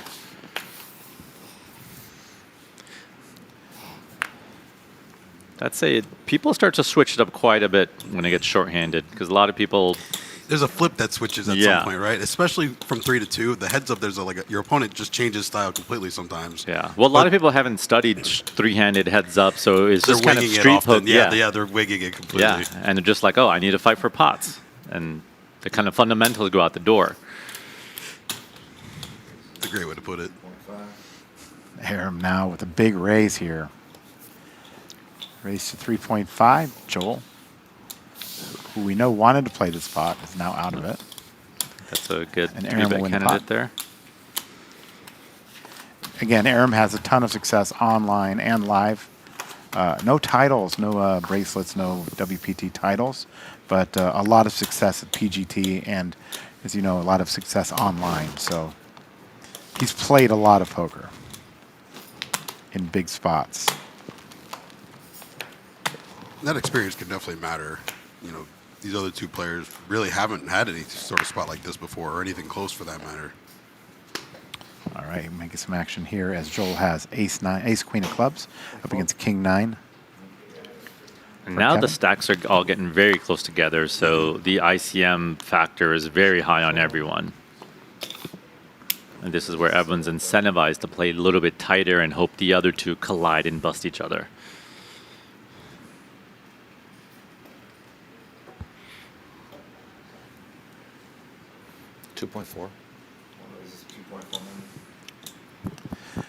This is something we've seen a few times since yesterday. People using strongish hands from the big blind as 3-bet bluffs. 7.5.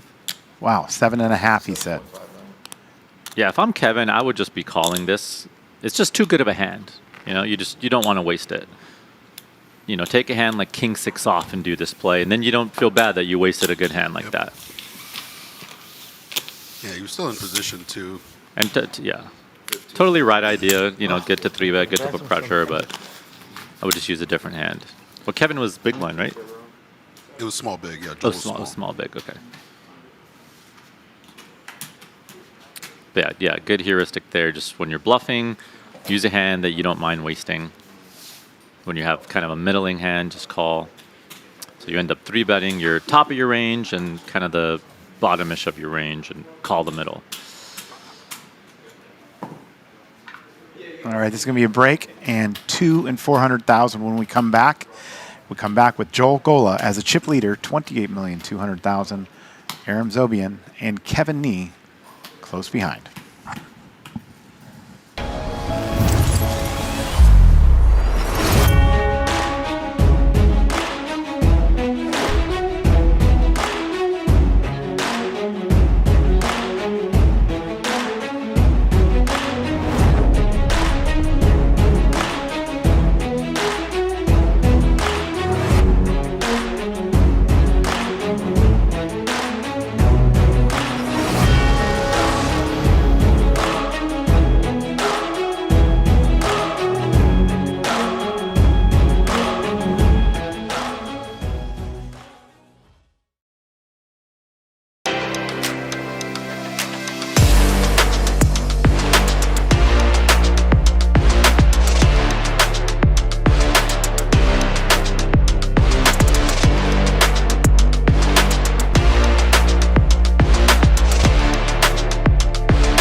All right, we are back three-handed here from the Seminole Hard Rock in Hollywood, Florida with the Rock and Roll Poker Open. This is the championship for the World Poker Tour. 1,224 entries started. We're down to the final three. Joel Gola, our chip leader, with 28,200,000. Action has been fast and furious right now. And again, 28 million, 17 million, and 15 million. What are the ICM implications now? I'd consider everyone very close together. You know, when the short stack can double up and be chip leader, that just tells you how close and tight this race is. Definitely. Sometimes people are sitting there with that 15 million thinking they're behind, and you're not. Not at all. Looking at you. Even if you had 10 million here, it's anyone's game. People do panic way too much, thinking they're shorter than they are, underestimating how quickly they can go from short stack to chip leader. You're definitely right about that. It's also another form of like upstuck, where if they like get a big stack early in the tournament, you know, the first 5 levels, and then like at level 7 they only have like 2 starting stacks, and they're just like panicking when it's like, hold on, let's recalibrate here. So we got a open with 10s, small blind ace-5 3-bet, nice blocker hand. It's gonna jam and take it down. And yeah, You didn't know it was on you? on what you were saying about people panicking. Waiting for you to go. Waiting for me, huh?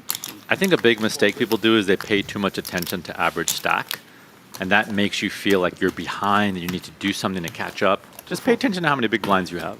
That tells you how urgent you need Worry to play. about your table, worry about the chips around you. You know, that average stack is a very deceptive number that kind of creates panic in It just, I mean, it matters like when there's ICM, the bubble, you know, the final table, but earlier in With the tournament, 5 tables left, it just doesn't doesn't matter that much. I agree.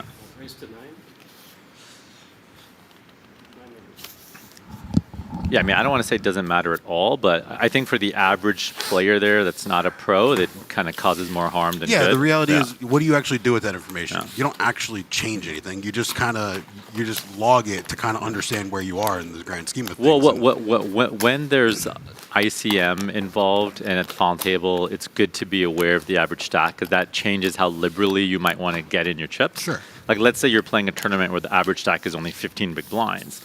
Then that's really valuable. And in a spot you might normally, you know, raise call 15 big blinds, you're going to be a lot tighter here because that's worth so many chips. So it makes a difference in that sense. But again, that's near the bubble or near the final table. 1 million.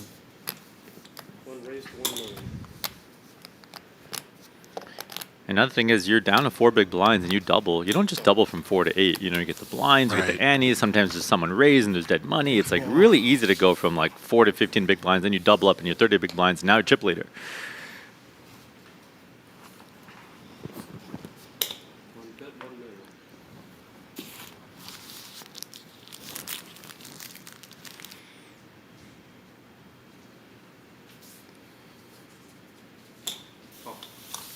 Got Kevin betting here with second pair, strong kicker.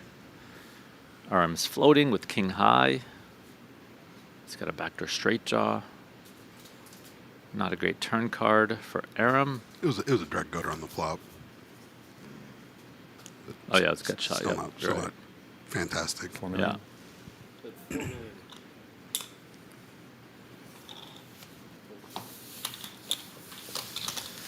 Couple quick pots for Kevin here to kick things back off.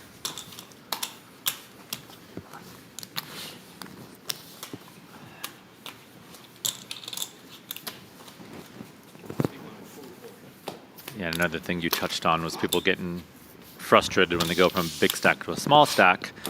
You know, when you have a huge stack, you get super excited. You start texting all your friends, you know, about your stack. Now, it's only natural in poker. You're going to get some bad beats, some coolers, and before you know it, half that stack's gone. And you got to stay focused. It's just part of the game. One hand at a time. Yeah, but the more excited you get, the crappier you're going to feel when you have the inevitable downswing. Yeah, so you're if you right. could stay even keel, then you don't have that emotional downswing. Another thing I like to do is when I just went from chip leader down to like 20 bigs, I just say, I just like close my eyes, meditate, breathe a little bit. And I'm like, What if I just went from 4 big blinds to this stack? Sure, it's I the would different feel mindset. on You're such a all high. excited about these 20 big blinds. I'd feel in that such a sense. high. It's- So yeah. just hack yourself into that. I find it so easy just to say, I've got this many chips to start this hand. Whatever happened before, Yeah. you know, it's just, Yeah. there's Sunk nothing you can cost. control. Sunk cost.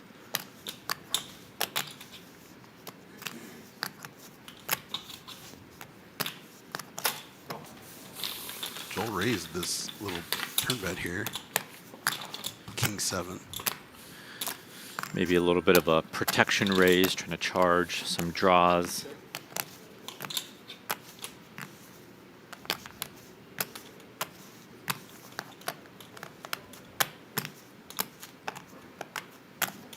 $6 million. Ooh, he's going to go for it. Wow, that's an overbet.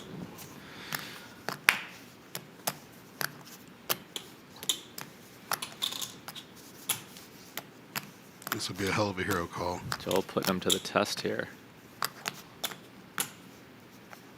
6 into 4, huh?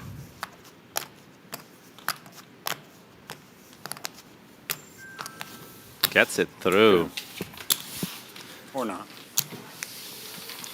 At least while I've been watching, I haven't seen Joel do an overbet like that. Have you? No. No. Not. I mean, that's kind of a unique spot, but you know, having error on Yeah. a board like that where he's bluffing on the turn, but no, nothing even close to that. Nice on Joel being aware of, you know, his image and taking advantage of it there. Not that he hasn't shown he's capable of bluffing, but not, at least not with an overbet like that. Yeah, I'm curious what kind of hands Aram could have called him with there. That would have been a real tricky spot. Yeah, I mean, in these spots, you know, playing against someone who's playing a little more unorthodox, it, 800. you know, sometimes it's really game flow and read dependent. You're right. You're you right. know? It's 100. Yes. I can feel that exactly. You just, especially if at a final table, by the time you're 3-handed, you've at least played with them at some point in the tournament. You know, getting down, you do get a feel for a lot of their, you know, attitude and spots and the way they conduct themselves. 900.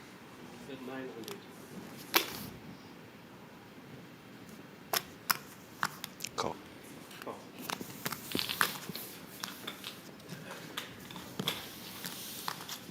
A bit of an air ball from Joel and 2 pair from Kevin here.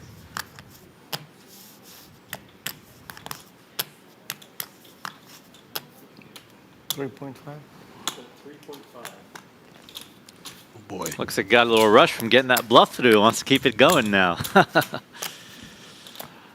Unfortunately, it's going to be And bad this is timing an here. awesome just flat call here on both streets here, in my opinion. Yeah. Yeah, you know, a lot of people rush to raise in spots where they just Ooh. don't have any bluffs. Oh, wow. That's actually the one card that his bluff might work on if he keeps it That is going a very here. rough run out for Kevin. I kind of like doing a big bet after you just did a big bet. It might look like he's trying to appear like he's bluffing, but he's actually really strong. So I like that he's using a bigger size here.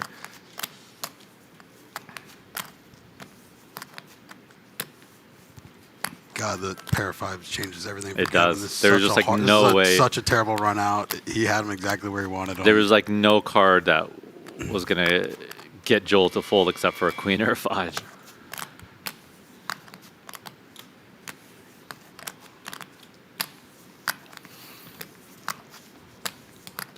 This would be a very big call if he makes it. Agreed. It's a very tough call, and it looks like he's very deeply considering it. Got to take inventory. Got to see what it's like if you lose. Probably got to check Aram stack out, see how you'd stack up. And it's smart he's doing these bluffs so close together because no one's seen the stream. No one knows that he just made that play.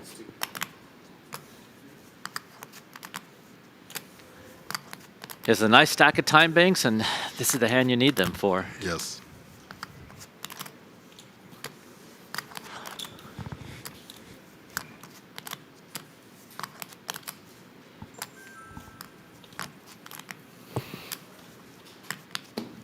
Makes the He call. does make the call. Huge call for Joel. Wow. 9. Big call for Kevin. Joel bluffs it off with the 10 high. That was some poker, folks. Big bluff, big hero call. I said from the beginning God, this that's was such going a to. good feeling. Yeah. That's such a good feeling. I said from the beginning this was going to be a great final six to watch. These guys are not scared to go for it.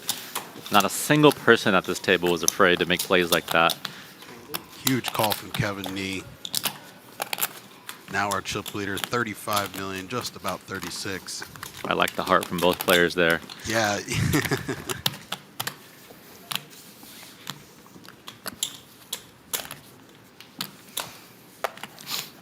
Well, it's what got you here, Joel. You can't be mad at yourself now. Yeah.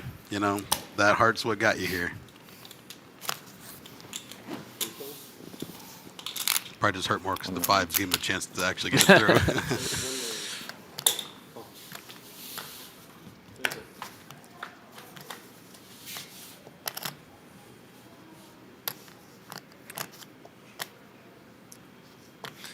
Aram picks up a straight flush draw here in the big blind. Good spot to start betting, start getting your opponent off some high cards. Looks like he doesn't want to go for it.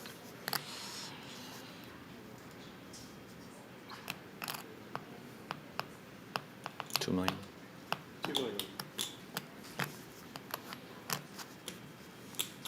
Any thoughts on this spot? I mean, I would have preferred to start betting the Sure. flop. I just think you're going to give yourself more opportunities to get him off a hand. You know, a jack high, queen high, king high. Ace high is obviously going to call the flop at least. And then on the turn, you decide if you want to barrel or not. You just want to avoid getting check shoved on, so that's where you're thinking about the stack depth. But I think something like this just happens a little too often where... I was kind of wanting to find a raise on the turn. Just because if we did check it back, we're just going to end up with 6 high so often. I mean, the risk with raising the turn, though, is that if you get jammed on, you're getting blown off so much I also equity. never would have been in this spot by checking the flop, so, I'm struggling with the turn in, as well. in these turn spots where there's a risk of getting jammed on because it's shallow enough, you want to raise like your gut shots and don't better raise your open-ended and your flush draws because there's just too much equity to That's get blown fair. off of. So that's a good, simple heuristic to remember. Raise your gut shots, not your open-ended and flush draws. If there's a risk of getting I jammed guess on. if I'm raising turn, it's probably just the 9 million all in. I don't know that I have a 4.5 million or anything.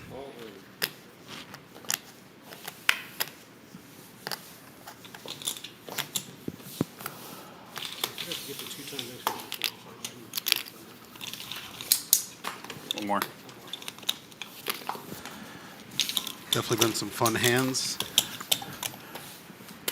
Mr. Kevin picked off a really big bluff from Joel, where Yeah, that was he a fun flopped 2 one. pair and got counterfeited, and it ended up with only 2nd pair instead of bottom 2, and still made the call. And I missed the flop action on that. Did you see it?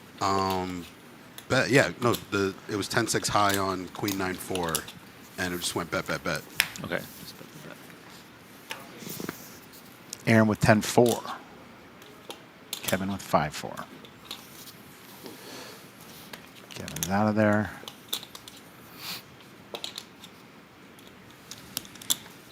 And Joel's going to get a walk. 40 million in chips, nearly for Kevin.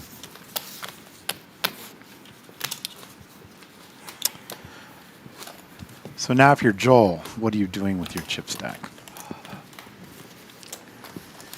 With Joel, you're trying to outweight Aram. Yeah. That's it? But, I mean, it doesn't mean you don't play any hands. You know, you need to recognize when you have a hand that needs to jam it in. Joel now 10-9 versus 10-9. And he's pretty deep. So, I mean, you know, he's not shallow enough to just rejam right now. 40 bigs almost. So it's raised to 1.2, and Kevin makes the call. Oh, sorry. One more, brother. So yeah, if you're Joel, you know, you might have some pocket pairs that normally would 3-bet call off pre-flop, or, you know, an ace-queen type hand that you might just flat pre-flop because you want to play a little more passively so that Aram can bust.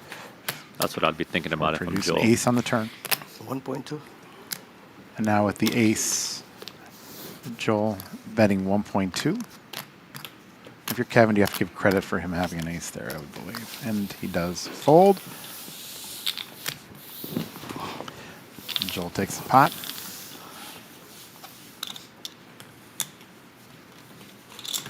Joel's got a pretty big rail there on the other side.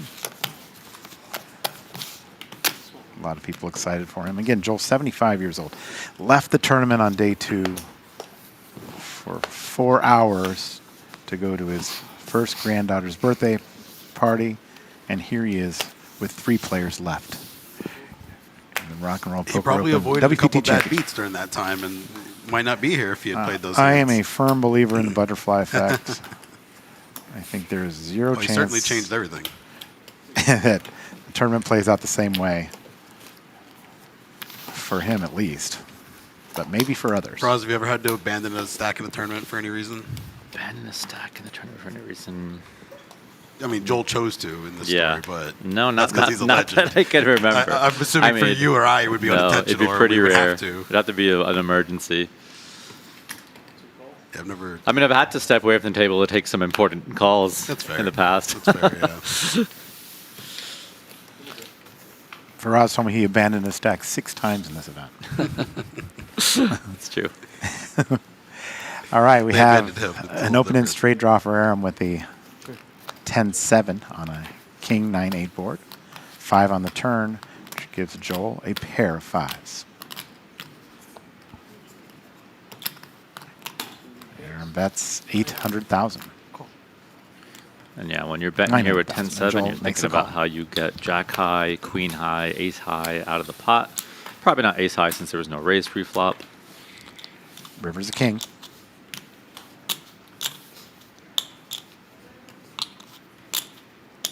Be a tough one to get through on that card, I think. Spade draws miss. You still beat queen high, jack high. I mean, you still get queen high, jack high to fold. So I think definitely reasonable to take a stab here. And if you're targeting those hands, you don't need to go huge either.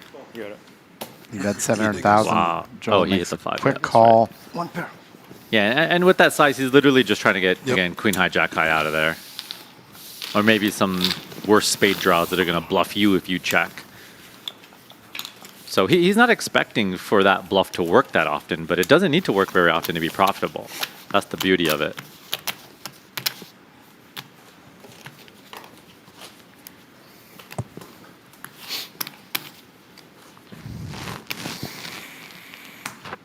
I think it was he bet about 700,000 and won 3.7 million. So he only needs it to work 20% of the time to be profitable. So sometimes people make that and they feel like an idiot. But instead, you should ask yourself, hey, if I make this play 100 times, does it get through 20 times? If My so, only it's counter to that profitable. would be, does he have queen high and jack high that often compared Yeah. to the other parts of his range? I don't fully know for sure. He Yeah. might. Queen high, jack high, and some smaller spades that you 1.4. beat. But if you check, they're probably going to bluff Was you. spades a front door or a It was back door a draw? back door. So yeah, it would have to be something that had kind of Right. some straight draw with it or something. Maybe some ace highs he could have checked. Yeah, I'm definitely not pushing pre-flop. back Yeah. too hard on this one. Yeah, It's yeah, just yeah. something I wanted to think out loud. Yeah. Kevin raised pre-flop with ace-9. Joel made the call with queen-8.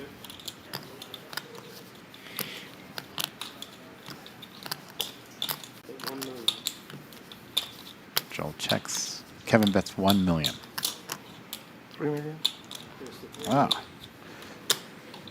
Joel's raising to 3 million.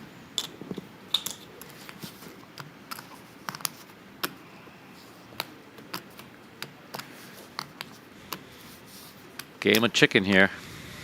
I'm wondering if Kevin's picked up some physical info off Joel. Yeah, especially after making that 9-4 call. A few which of is- these spots, he's definitely been put the test against him and done well pretty overall. Kevin, he lays it down. A good raise there by Joel. I'll have your attention. Don't forget, we have the WPT Live app giveaway tonight at 5 p.m. Eastern. All you got to do is sign up for the WPT Live app. It is free to do so. Make sure you sign the release form at the end. It makes sure that you're signed up for all events. And you can get in this drawing for an $1,100 WPT Prime Championship seat. It's going to be done tonight at 5 o'clock. We'll also have another drawing, which you'll be eligible for tomorrow at 8 p.m. Eastern. So sign up for the WPT Live app. Go online and do that today.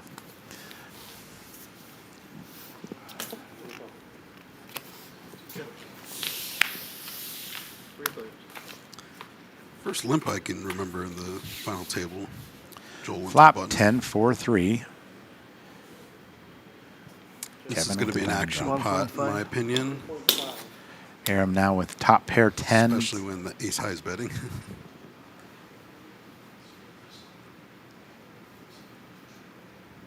Kevin with a pair and a flush draw.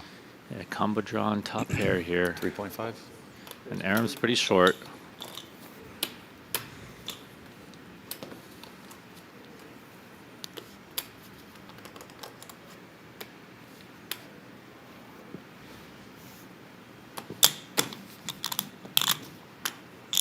I just can't imagine folding this and trying to find Yeah. a better spot. You don't love it for sure. And that's part of why I'm not necessarily always fast playing my 7-4 diamonds, just because I don't think I'm ever getting a better hand to fold. Unless you put them on some sort of 5s through 9s or something, you think you could get them off. But other than that, Aram Zobian all Unclear. in with 10-9. Look at this. He's got top pair. He's up against a flush draw and a pair of 4s. 14 outs for Kevin, as you see on the top here. Classic Black is race. beautiful. You try black, you never go back.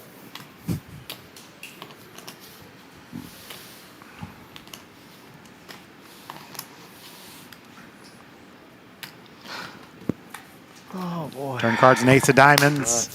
And that's going to do it. We're going to lose gentlemen. Aram Zobian. He's our third place finisher. Taking home $295,000. We have break now, 5 minutes? Break? That's going to do it. We're heads up here. And We have a break now, now before the heads up? the Rock and Roll Poker Open down to heads up. We have break. Joel before Gola the and heads Kevin up? Nee. Break? Or Short break. We'll be right back.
Chips and do all these little things, but we are ready to go.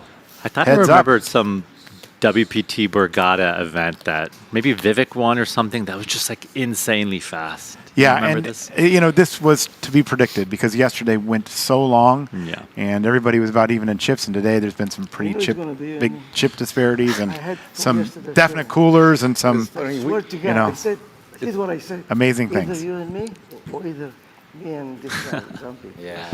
I said the two of us gonna be in the final. I wasn't wrong. It's funny. I think we said something like that when we were out there. Yeah. We said something. Yeah, I'll see you. You said like something. I'll see you at the final table. I'll see you in the finals. Yeah, Pretty yeah. funny. Kevin I've Nee said that with 100 times to people, and it hasn't come true, just so we're clear.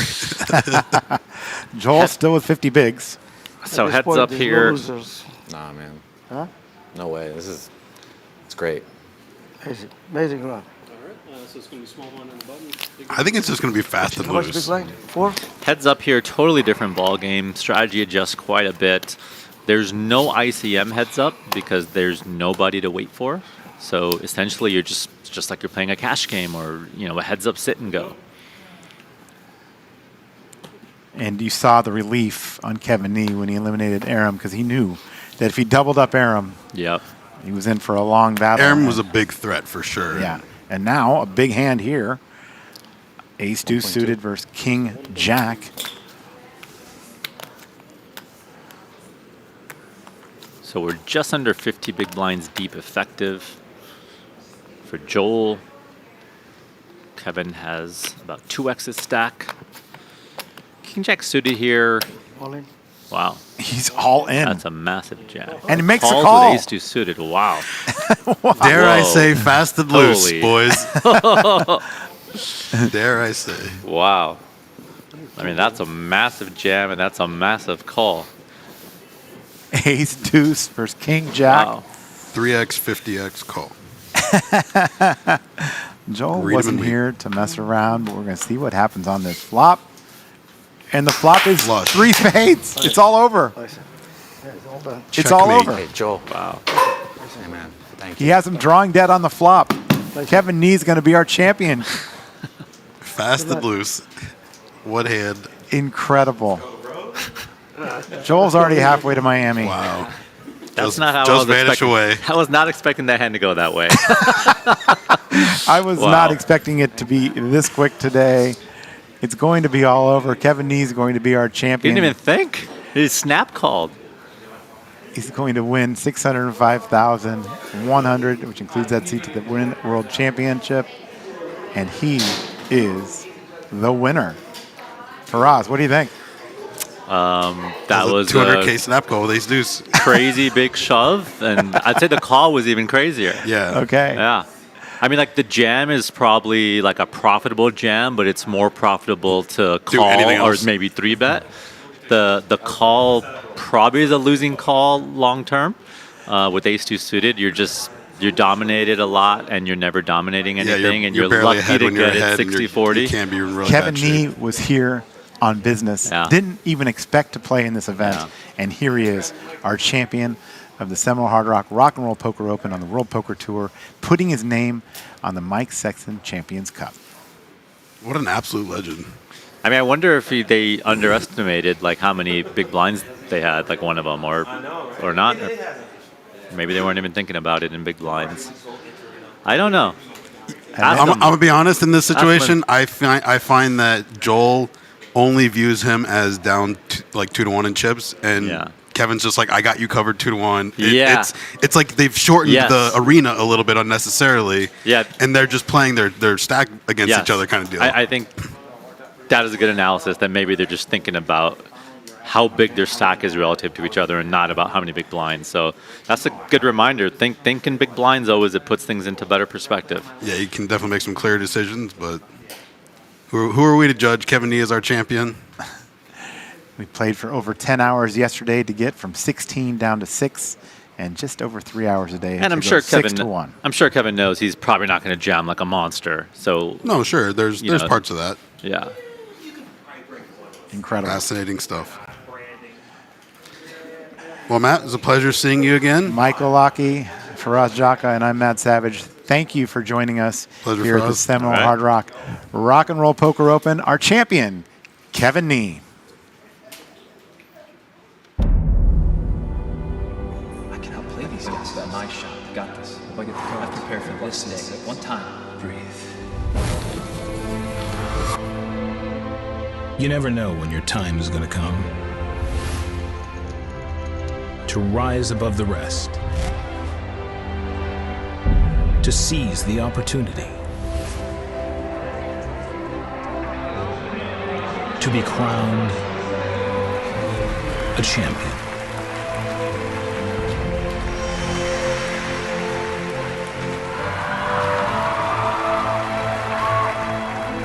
Is it time for your story to be told?